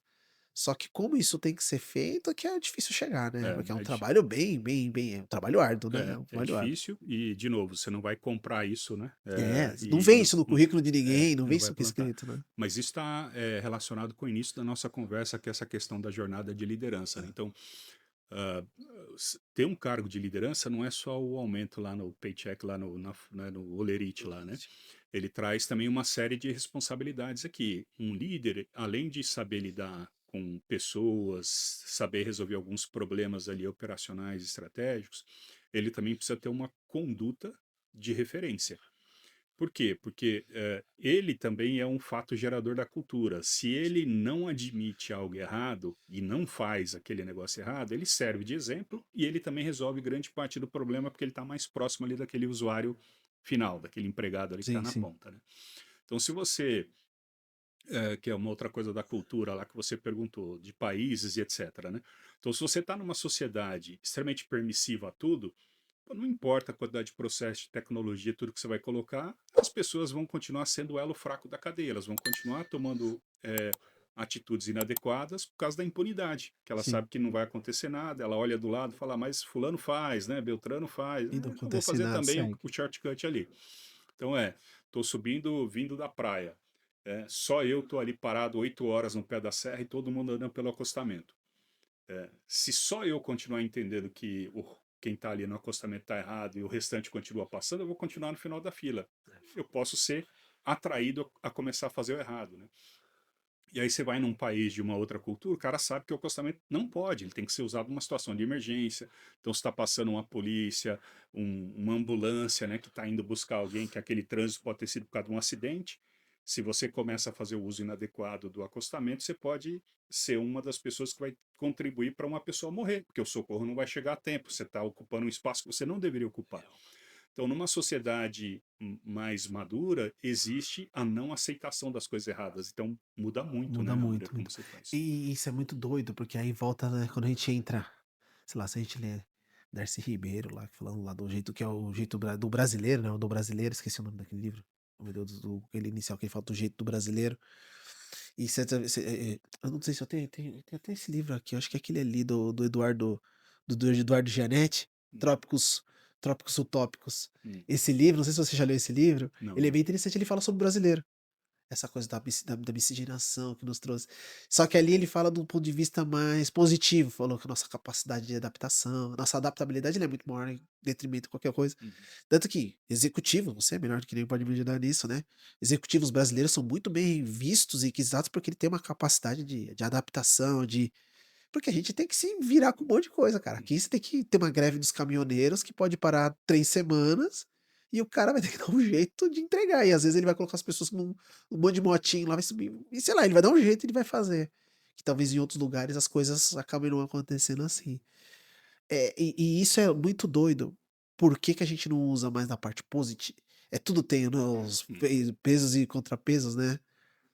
Mas talvez o que é mais positivo em tudo isso acaba não ficando tão evidente, e sim a parte mais negativa dessa Né, não fazer a coisa da forma correta, não seguir a regra, né. né.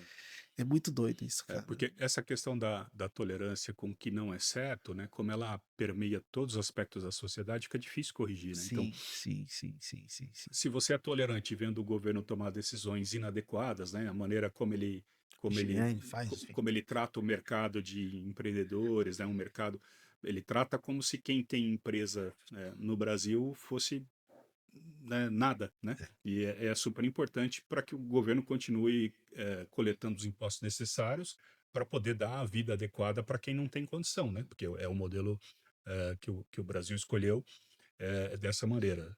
Não estamos falando aqui que está certo ou errado, só precisa ter o ecossistema todo funcionando, a cadeia de valor toda funcionando, né? Então, se você quebra uma parte importante da cadeia de valor, você vai causar Sim, você vai a causar um ruína e caos na ruptura frente, do uma resto, ruína né? pra antes. Sem dúvida, sem Então, dúvida, sem dúvida. e por que que essas pessoas tomam essas decisões e continuam lá, né? Porque a gente continua achando que tá ok, né? Então, aquele cara que passou no acostamento, ou você quando fura uma fila, ou quando você decide comprar um produto pirata, ou quando você decide não pagar um imposto, você faz parte disso, né? Isso influencia na decisão de quem você coloca lá em cima. Não adianta a gente culpar Deus ou qualquer outro tipo de entidade, né? Porque quem colocou aquelas pessoas lá fomos nós, né? A gente vai ter agora um período eleitoral ali e a gente não exerce da maneira adequada ou como devia os nossos representantes. Enquanto a gente não entender que a gente vota em quem vai nos representar, e se a gente tá ok com quem está nos representando, é que nós somos muito parecidos com quem está lá, né? Então isso é um problema sistêmico. É uma autocrítica complicada, complexa e é verdadeira, né, e que muito difícil, de muito dura de ser feita.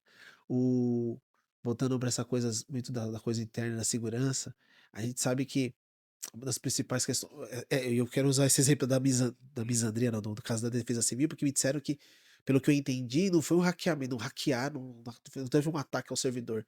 Esqueci o nome do termo que se fala, que pegaram um vício, como se tivesse acessado uma máquina e por conta da questão lá dos cookies, o cara pegou acesso às senhas que estavam na memória do browser, e ou seja, e aí com isso conseguiu acessar e falou que tinha 2 erros, primeiro, isso acontecer, e segundo, uma única senha ter acesso total a você disparar um alarme, um alerta, perdão, que em tese é para ser utilizado em casos de extrema gravidade lá, ou seja, Uhum. 30 milhões de foram quase isso, que 30 milhões de aparelhos eletrônicos receberam aquele disparo, né. É. Extremamente grave isso é Muito, muito grave, né. muito grave, porque isso demonstra, né? E a gente nunca vai Uma ficar sabendo a fragilidade absurda. verdade, porque a gente não pode exigir, É, a gente né? não pode exigir, não Então, pode. o que que seria ideal numa Num país democracia de uma verdade, num revolução país sério, era a gente poder exigir daquele órgão, falar assim, ó, faça sua auditoria verdade. e nos diga exatamente o que aconteceu e o que que você vai fazer para não acontecer mais, Não, no outro dia ele estaria na televisão, sem né? dúvida nenhuma. E aí o que vem é o seguinte, não, estamos fazendo, né, se vier, né, nem sei se vem, nós Eu não estamos vi, fazendo o não, nosso também. melhor e estamos adotando política para isso nunca mais acontecer. Aí você não sabe de verdade, né, se o que que aconteceu, por que Não, que... porque no final, né, entende, os nossos dados já estão vazados. Se porque quem me garante que o fato do cara ter acionado um alarme, ele só fez isso? Ele pode ter coletado essas informações e tá com o aparelho de com o número do aparelho de telefone de todo mundo, em algum lugar, sei lá. Quer dizer, eu posso pelo menos eu posso supor que isso é possível, dado que a pessoa conseguiu acessar as informações, né. Uhum. Entre acessar e copiar os dados, eu não sei se vai ser mais ou menos difícil, né. Exato. E a gente está falando ainda, né, Adalto, de uma outra coisa que a gente sempre parte do pressuposto que todo mundo que a gente está falando aqui, de tecnologia, dessas questões de processo, de discernimento, de bom senso, são pessoas que têm o mesmo nível de compreensão das coisas, né? E a gente não pode deixar de entender uma população importante que a tecnologia vem deixando de lado, cada vez mais de lado, que são os idosos, né? Então, poxa vida, eu tenho na minha família situações como essa. Então, cada atualização tecnológica, ela não necessariamente ela traz uma evolução, a facilidade para todo mundo, Sim. né? Até outro dia numa ligação nossa, eu te disse para você hoje a dificuldade do coitado do meu pai, que tem os Sim. seus, né, chegando perto dos seus 90 anos ali. Antigamente, para ele assistir os jogos do Coringão, a gente achava uma solução lá, né? Então, como os filhos, a gente assinava o pacote para ele, né? Ajudava ele a entender como é que ligava, desligava o aparelho, como é que ele passava os canais. Agora, como é que ele faz para assistir um jogo, né? Para muita gente que é jovem, continua achando que é muito simples. Mas aí agora tem que ser um outro modelo de televisão, não era a televisão que ele estava acostumado. Aí para explicar para ele porque precisa ser outra televisão para ele assistir o jogo que ele sempre assistiu a vida inteira, né? Porque é uma televisão agora que precisa acessar os aplicativos. E aí como é que você explica para trocar de aplicativo, né? De um para outro, E aí né. quando o aplicativo Verdade. se atualiza, como é que você vai explicar para ele que ele tem que decorar um usuário, uma senha, né? E aí quando você está longe, como é que você vai ajudar ele a fazer aquilo remotamente, né? Cara, Então, assim, tem uma série de coisas ali também que a gente precisa entender como sociedade, que a gente precisa, as compreensões não são a mesma dos mesmos assuntos, os mesmos tópicos, né? você Só por citei isso aqui como um não, exemplo, não né? sei, e você de por tantos anos nos bastidores, isso é pensado na indústria da tecnologia? Eles pensam isso de alguma maneira ou tem algum setor dentro Te- dessas grandes corporações que ficam olhando para isso? te- Ou é mais um é, anseio seu por falar: "Puxa, ninguém tá olhando", e nunca olharam e nem continuam não olhando? tem, mas da mesma maneira que tem o governo que só reage se a sociedade, né, demonstrar Provocar, que ela né. não está satisfeita com aquele tipo de coisa, ou, né, quando democraticamente ela faz escolhas diferentes do que ela sempre fez, as empresas elas vão buscando o caminho mais lucrativo e mais fácil, né? Não estou julgando aqui Não, não, empresa A, sim, B ou sim, C ou sem D. dúvida, sem dúvida, É sem dúvida. natural, é o econômico, Sim, né? sim. Então, Vai se pela ela demanda, né, vai a é, demanda. se eu tenho um aplicativo de streaming de vídeo lá, né, que o cara tem não sei quantos milhões de usuários, ele continua crescendo né, do formato que ele tá, por que que ele vai parar e pensar no meu pai, que a população é, né, quantas pessoas próximo de 90 anos são usuários, ou que ele interessa que sejam usuários dele, né? Então ele vai Sim. tomar uma decisão, ele vai focar aonde vem mais receita, né? Então, mas é um problema, a gente continua deixando todo mundo de lado aí, né? Você acha Aí, que a IA pode ajudar em alguma maneira, em algum momento? eu não sei se, por exemplo, meu pai vai se beneficiar da ajuda da IA, né? Mas eu gostaria muito que a gente tivesse elementos ali de realmente trazer facilidade, né? Que o potencial existe. Então, imagina, ao invés de operar coisas complexas, o meu pai conseguisse interagir verbalmente, né? Com quem ainda, que é outra complexidade de quem tá, porque às vezes vai perdendo a capacidade cognitiva também. Uhum. Mas assim, enquanto tem, seria muito mais fácil para ele, né, que tem dificuldade de enxergar aquele monte de botão pequeno, compreender aqueles negócios, se ele pudesse interagir, verbalizado, e que aquela interação dele realmente levasse para Levasse para o onde ele resultado quer. que ele espera. Então, o potencial existe, mas a gente vai demandar um tempo ainda até chegar lá. Caramba, eu nunca tinha visto isso, mas faz todo sentido. Eu tenho minha vozinha tá com 93, 94. E ela tá lá, ela vai super bem ela tá super lúcida, assim, vai super bem no WhatsApp ali, ela agora a gente aprendeu a usar o WhatsApp dela, tirar as fotos, mandar os áudios para os bisnetos. Mas realmente é uma coisa que é um processo, né, Hum. todo um e realmente os botãozinhos é pequenininho, ela tem os dedos dela lá, fala que os dedos dela é maior que o botãozinho. Mas ela vai lá, se virando lá, mas realmente tem uma população toda e deve ser e é mundo, né, não é uma questão nem É no nossa. mundo. Os asiáticos pensam mais nessa coisa eu tenho a sensação pelo menos, né, uma dúvida que você puder me ajudar. Os asiáticos têm pensam melhor nessa coisa da terceira idade do que nós ocidentais aqui? Ou só uma percepção de coisa de filme? Não, o que eu vi nos Que você países, viu lá? nesses países aí, sim, eles têm um respeito e uma preocupação muito maior com quem tem uma idade avançada, né? Primeiro, é, é a população olhando para o idoso não como com preconceito, como um problema, Tá. né? Mas olhando com admiração e com respeito. E quando vê numa determinada situação de dificuldade, eu vi muitas pessoas tentando ajudar e tentando fazer algo, né? Então, desde ajudar a atravessar uma rua, né? De verificar que a pessoa está com dificuldade de ler alguma coisa ou entrar num transporte público, né? Então, ao invés do mais novo fingir que está dormindo ali, né? Sim, Então, sim, sim. eu vejo isso com mais verdade, né? Essa preocupação lá. Isso é uma coisa ensinada, é cultura volta na É questão cultural, cultural, é cultural. cultural. É a questão do É respeito, é você deles entender. mesmo, vem É, da porque estrutura. lembra que a gente falou também que tem coisas que você aprende na escola, na academia, e tem coisas que vem dentro de De casa, né? casa. Então, se essas duas coisas elas vêm com qualidade dos dois lados, a sociedade vai ser uma sociedade melhor, né? Quanta religião tem um peso sobre isso? Eu acho que não tem como a gente julgar com a religião é melhor ou pior, né? Eu Sim, acho sim, que só vem mais da questão de você perder os elementos de família ali mesmo, né? O que que significa um avô, um pai, uma mãe, né? Um tio. Quando você começa a perder esses valores, né? E os ensinamentos que isso trazem, eu acho muito doido, parece que nós ocidentais, como a gente acredita muito eu já vi falando muito sobre isso, né, sobre o indivíduo e o coletivo, né, de uhum, que os ocidentais, por natureza, nós acreditamos na pessoa, né, que nem eu, adulto, tenho liberdade e autonomia para buscar os meus sonhos, ir atrás dos meus objetivos e ser o que eu quiser ser na uhum. vida. E no Oriente, lá do outro lado do planeta, eles pensam de uma maneira ainda, não sei se ainda, mas de forma um pouco mais coletiva, de uma coisa mais dentro de tem que estar bom meio que para a maioria, né, algo que tem que estar bom para todos. Novamente, não é só um modelo de forma de pensar. Então, ou seja, acho que talvez a gente acaba por ser indivíduos, nós tendemos sempre a discutir mais ou questionar mais os nossos dogmas, né. É. As nossas verdades estão sempre em discussão, estão sempre em questionamento. Você tocou numa Tá palavra. sempre, né, em É, em interrogação, tudo é interrogação aqui, né, do nosso lado, né. eu acho que você tocou numa palavra ali que para mim define muito a questão da cultura asiática, que é o pensamento no coletivo, né?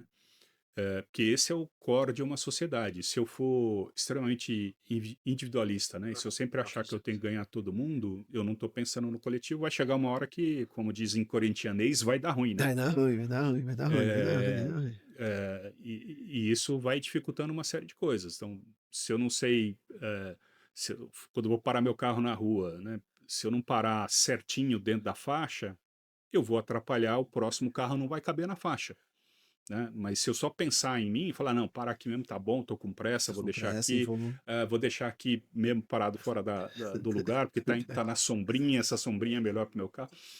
É, enquanto você não enxergar que o coletivo é importante, né? Eu acho que um exemplo, como a gente está em Copa do Mundo, aconteceu no Brasil e virou notícia de novo lá na Copa dos Estados Unidos, né? Depois de um jogo do Japão, o que que a população japonesa que estava no Recolheram estádio lixo. Eu não fez, vi, né? fizeram de novo. Eles fazem isso porque É. faz parte deles, Então, né? assim, alguém obrigou, é uma lei, Não, é não, a eles IA limpam, que né? mandou. Não é, né? É questão cultural. Por quê? Eles Porque é limpam. educação, por exemplo. Se eu gerei a sujeira, por que que eu não posso limpar? Você não posso Né? limpar. É muito louco isso. E você estava comentando aqui antes, você teve essa uma experiência agora de ter ido para a Índia. Foi a sua primeira vez que você esteve lá, e aí eu novamente queria trazer um pouco mais desses elementos de cultura, cara. Uhum. O quão diferente é, ou seja, Ásia, tá claro, Ocidente, de uma maneira geral. Eu falo porque eu não sei se tem. Eu tô certo nessa minha afirmação, eu tenho a sensação que o Brasil, do país da América Latina, é o que mais copia os americanos, tá? A gente deve ser os que mais são influenciados pelos americanos. Não sei porquê, mas eu tenho essa percepção. Do ponto de vista cultural, a gente é o que mais absorve. E talvez os outros da América Latina ainda se mantenham ainda restrito a questões muito deles mesmo. Mas a pergunta que eu queria trazer é: Ásia, Ocidente, Ásia, agora Índia, cara. Não que esteja na Ásia do ponto de vista geográfico, mas é uma sociedade também totalmente diferente de tudo. É, bem diferente, né? Eu já tinha estado na Índia, porque é um dos países que eu atendia quando eu estava Ah, lá você atendia para trabalho, cara. na E aí, Ásia, né? como é que é trabalhar com indiano? Eu já falei com indiano Uhum. no de suporte técnico da Microsoft. Não, é assim, Na época tem, do Skype, eu nunca esqueço, na época do é, Skype. tem os elementos assim fascinantes por um lado, né? Em linhas gerais, cara, é uma sociedade lá que tem 1,4 bilhões de pessoas, né? Então, pensa nisso, É né? muita É gente, muita gente. é muita gente. Ahn, eu outro dia estava fazendo um levantamento aí, quando a gente olha, né? Eu vejo muita gente. Hoje a tecnologia facilita os elementos de comunicação, mas tem pessoas ali ocupando funções e cargos importantes que fazem um desserviço na maneira como elas posicionam algumas coisas, né? Então eu vi alguém fazendo uma apologia aí, como se né, que todo mundo critica a qualidade técnica do brasileiro, que o brasileiro. Eu não estou desmerecendo o brasileiro, tem muita gente boa aqui, com certeza, em todos os lugares, mas a gente não pode tapar o sol com a peneira, né? A Índia tem 1,4 bilhões de pessoas. A gente conversando com o governo lá, né? 70% dessa população não são economicamente ativos. Não são? Não são, Eita. né? A gente está acostumado aqui olhar na rua, né? A gente sai aqui em qualquer bairro que a gente está em São Paulo. Às vezes você Sim, pode estar sim. numa rua melhor, eletizada, mas se você andou um pouquinho para a direita ou para a esquerda, você já vai Sem ver dúvida. bastante sinais ali de Pobreza. pobreza, né? Pobreza extrema. Lá em vários elementos, você tem uma camada ainda mais complexa. Você tem vários exemplos de miséria plena lá mesmo, né? E aqui alguém vai falar, mas no Brasil também tem. Pô, não quero Não entrar na vamos discussão que é comparar, né? melhor ou Desculpa parar pior, de né? Só comparar apenas. Então, estou quando a tentando gente. dar um exemplo aqui. Quem Sim, quiser claro, tirar claro. proveito, beleza, né? É, então, a gente estava conversando lá, né? Nos últimos 20 anos, eles conseguiram, através das políticas, também não vou julgar aqui bom ou ruim, governo bom ou ruim, mas das políticas que eles implementaram, eles conseguiram mover 70 milhões de pessoas para essa área economicamente ativa. Então, hoje Tá. eles já estimam que eles têm lá uns 200 milhões de pessoas economicamente A ativas. população brasileira praticamente agora é economicamente ativa, né? Então, isso por si só já começa a gerar internamente crescimento e consumo, né? Sim. E aí, se isso for bem feito, e você conseguir exponenciando esse número e reduzir essa linha de tempo de pessoas que você consegue avanços significativos. E as projeções da Índia é que ela, em 10 anos, 15 anos, ela esteja lá na terceira, quarta economia do mundo, né? Caramba. Então, a projeção deles, não é minha. Sim, sim, sim. Por elementos quantitativos, eles já geram e formam muito mais pessoas preparadas para a tecnologia do que a gente. Então, se lá tem 1,4 bilhões de pessoas, né? E você consegue fazer uma disciplina, um processo para formar engenheiros, o potencial de formar quantitativamente engenheiro é muito maior Muito que o nosso. maior, sim, sim. Concorda? Ele tem uma base muito maior. Não é à toa que grandes empresas de tecnologias têm várias células delas lá, seja em R&D ou seja, né, em Sim, outros sim, tipos de sim, sim. execução, lá na China, porque gera um elemento qualidade e quantidade numa proporção que não existe outro mercado no mundo fazendo, né? Talvez só o da China, mas a China possui algumas restrições geopolíticas que, né, trazem outro tipo de diferenciação para ela. Então, lá nesse período, eu tive em Bangalore, né? Bangalore? Bangalore. Bangalore. Então, poxa, é uma cidade, só essa cidade lá, essa região que a gente estava, tinha mais de 20 milhões de pessoas lá, né? Então, é uma quantidade significativa ali. Você vê nitidamente o crescimento econômico, né? Então, a cidade ela vai se verticalizando, trazendo elementos mais modernos de arquitetura, prédio, e ainda se depara lá desse mesmo local com ruas sem saneamento básico, né? Com uma série de Esgotação coisas ali, aberta, né? essas Então, coisas. para a gente tem que saber, né? A gente tem que entender que você não vai para um lugar diferente do seu, achando que aquele lugar tem que ficar igual ao seu, né? Senão você não é uma mente, um cidadão global. Você tem que entender os elementos que existem lá. Os problemas desse crescimento rápido, eles estão lá. Então, assim, o trânsito é insuportável, você não anda para lugar nenhum, né? Então, os congestionamentos são massivos. A cultura de buzinar, né, do indiano. A gente até perguntou, pô, por que o pessoal buzina tanto aqui? E aí você vê o cara buzinando, mas você não vê ele com aquela expressão de ódio que o brasileiro tem aqui, né? Parece que ele Tá aperta buzinando, ele só tá buzinando. o brasileiro aperta a buzina, parece que ele tá soltando um míssil para explodir quem tá na frente do lado, né? Lá não, lá o cara buzina assim. Aí, pô, por que o cara faz isso? Não, aqui culturalmente o cara tá dizendo, tô aqui, cuidado comigo, tô aqui, Tá. cuidado. Então é mais ou menos isso que eles estão fazendo. Eu acho que perde o sentido, porque todo mundo buzina ao mesmo tempo. Pra você sair da frente, Você não você consegue. quer tirar alguma coisa da frente, né? A Você, buzina, né? eu não Sai sei na se você, frente, eu né? não sei se você vai conseguir saber de onde tá vindo a buzina, porque todo mundo É, buzina todo o tempo lá, mas é interessante isso. Então é um país fascinante pelas essas questões culturais, é uma história milenar também. sim. Ainda tem lá os seus desafios de democracia político, né? Que eu não sou especialista, não sou a melhor pessoa para falar disso, mas está num processo de crescimento econômico significativo. De E, desenvolvimento, né? e hoje Diferente. vai ser um país relevante nessa questão de IA também, por fornecer recursos humanos que vão trabalhar na parte de engenharia, né? Esses vídeos que a gente tem visto de IA, você já deve ter visto algum. Semana passada também, algumas semanas atrás, perdão, eu me deparei com um deles fazendo um treinamento para robôs, onde tinha pessoas fazendo serviços domésticos. Ela tava com um celular, com uma câmera na cabeça, assim, com aquelas câmeras na testa, e ela fazendo serviços domésticos, dobrando roupa, passando, limpando, e no vídeo disse que eles estão fazendo treinamento para poder depois na verdade, toda aquela documentação está sendo catalogada para depois fazer treinamento através de machine learning junto aos robôs, né? Que são a nova, não sei se é a nova coisa. E aí eu queria te perguntar o quanto na relação de desenvolvimento da própria IA, segurança e esses robôs aí vão se tornar de fato algo do nosso dia a dia. Ou Ah, seja, eu bom. vou estar andando na rua e vai ter um robozinho aqui. Se ele vai estar. Quando isso vai A gente acontecer, pega isso? Será que pega isso na nossa próxima? eu acho que a nossa geração ainda vai ver A gente isso. pega. Eu acho que a nossa geração ainda vai ver isso. É, devem começar com elementos de automação mais controlados, eu acho, né? Então, se já vê na Ásia, é muito comum você ter. A Ásia também tem um método de comércio, como se fosse esse negócio de street food, que eram locais pequenininhos, né? Que as pessoas paravam lá para comprar um chá, uma alimentação mais rápida. Japão, China, tem vários desses locais que já são robotizados, né? Então é um robozinho que te entrega o café, que te entrega, né? Que esquenta algo para te entregar ali, né? Então já são processos automatizados nesse sentido.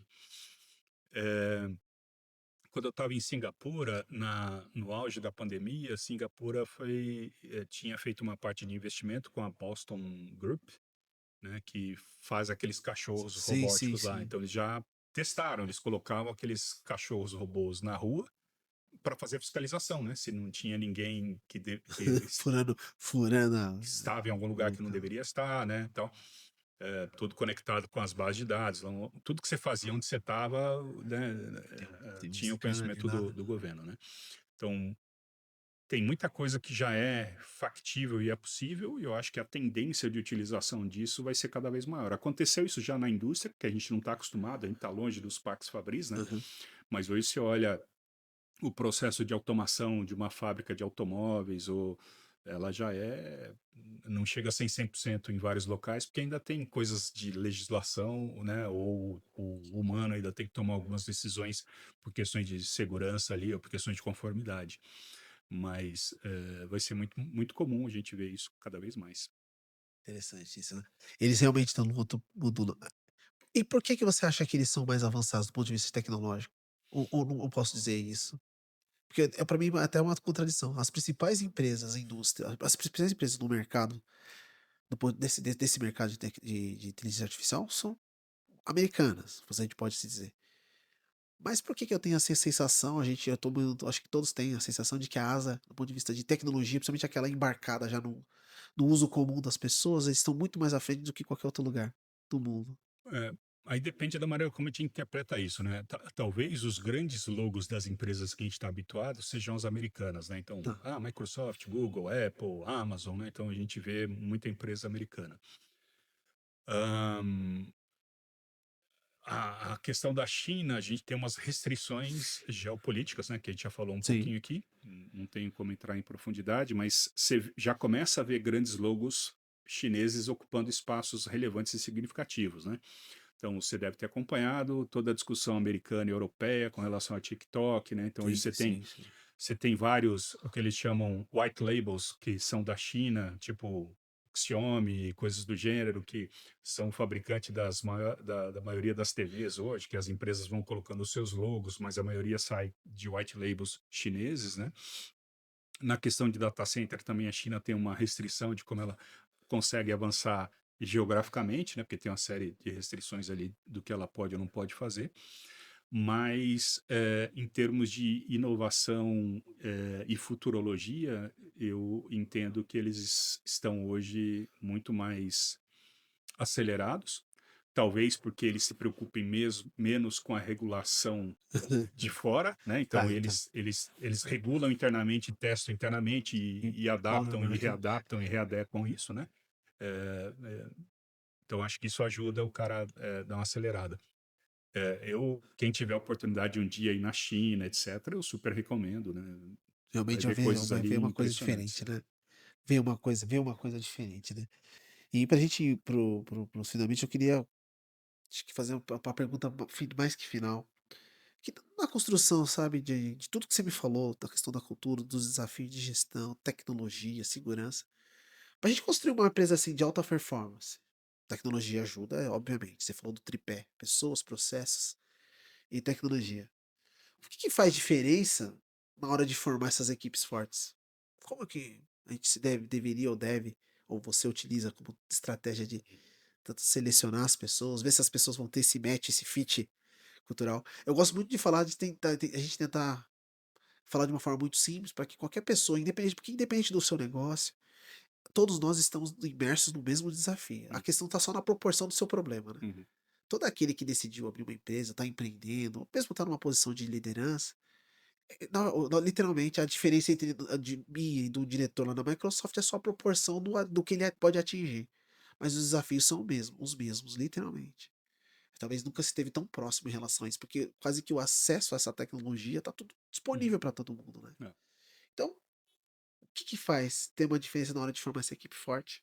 Como preparar e alinhar elas para você conseguir um crescimento, seja você conseguir entregar, cumprir os seus objetivos, cumprir lá o plano estratégico, ou mesmo conseguir ter uma empresa de sucesso, um negócio de sucesso. É. Eu não sei se tem uma resposta simples e fácil aí, né? Eu acho que ela tem uma série de composições ali.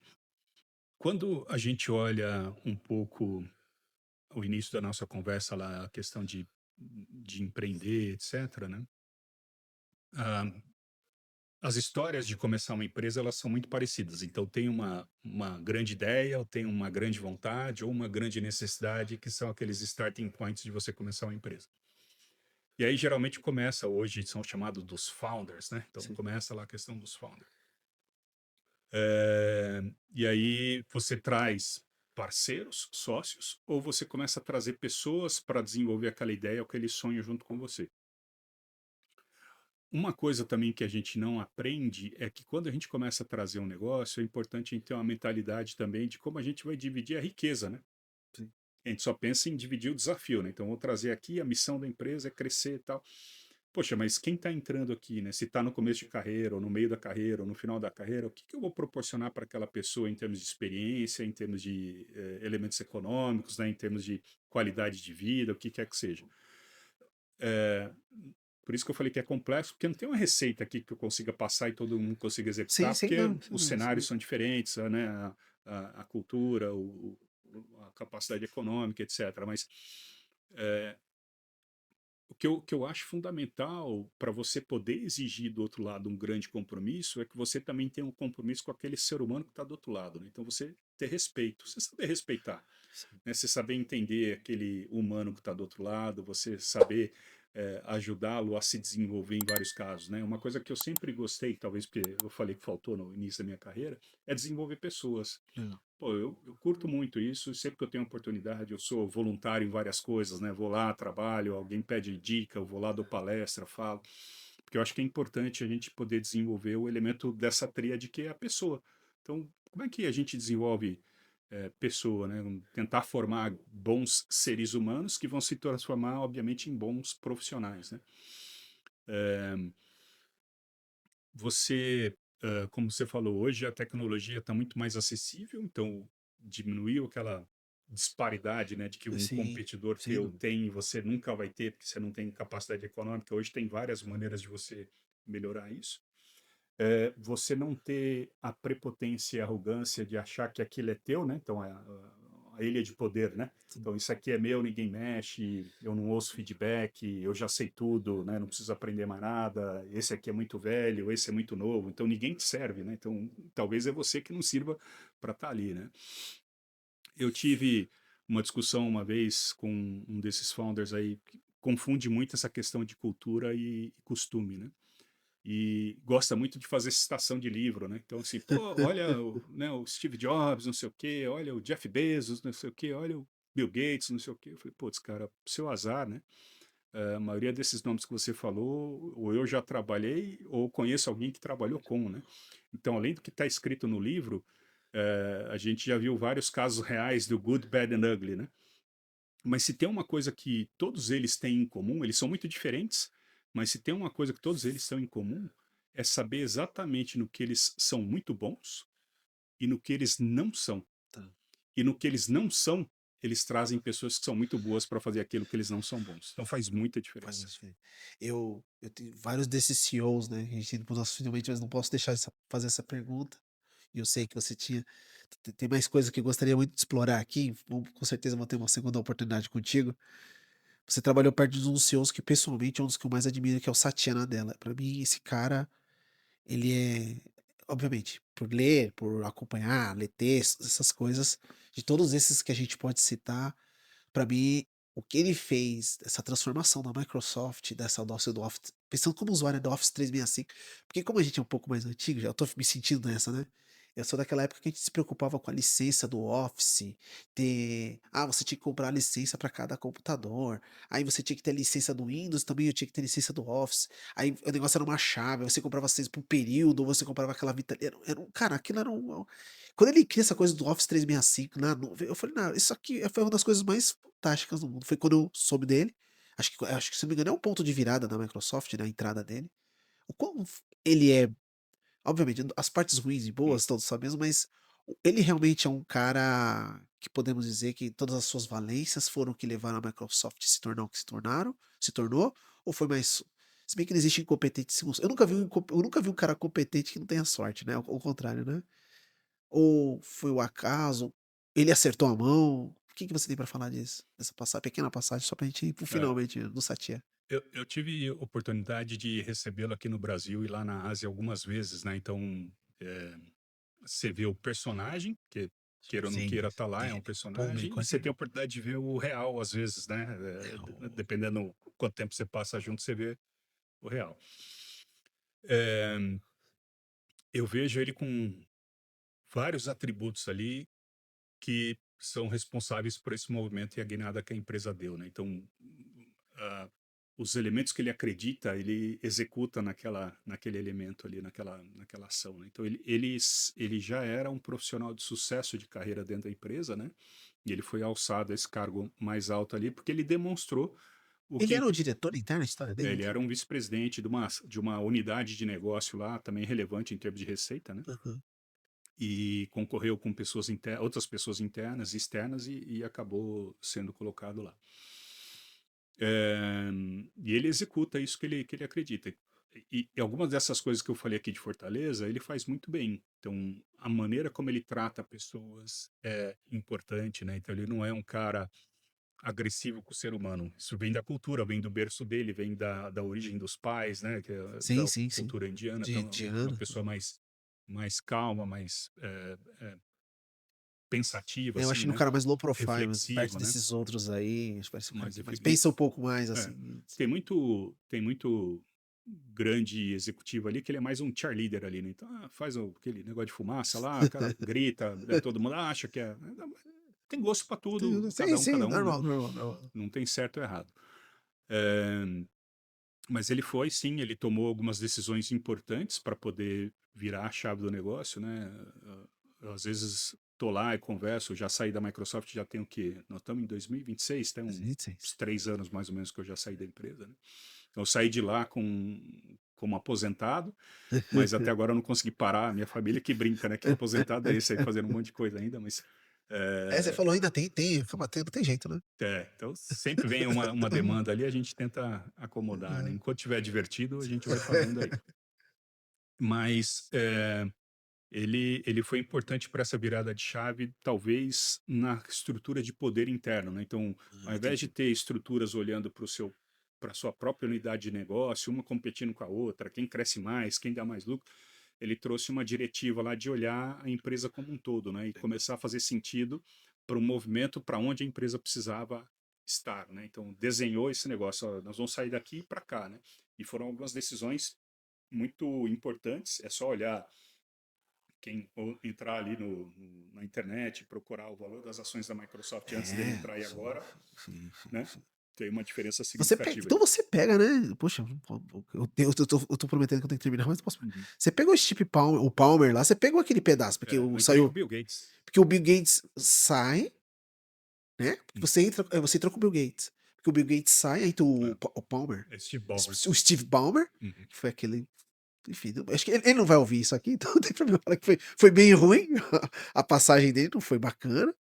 E aí, né, vem na sequência o cara. Eu não sei se. É É, porque eu sempre fico na dúvida se um cara que vem depois é tão bom porque ele é bom, ou ele é tão bom porque o anterior não foi muito bem, então fica mais evidente que esse cara é bom. eu Ou eu tô acho, sendo injusto com o Steve Ballmer. eu acho que tem elementos ali que ele trouxe de extrema positividade para a empresa, né?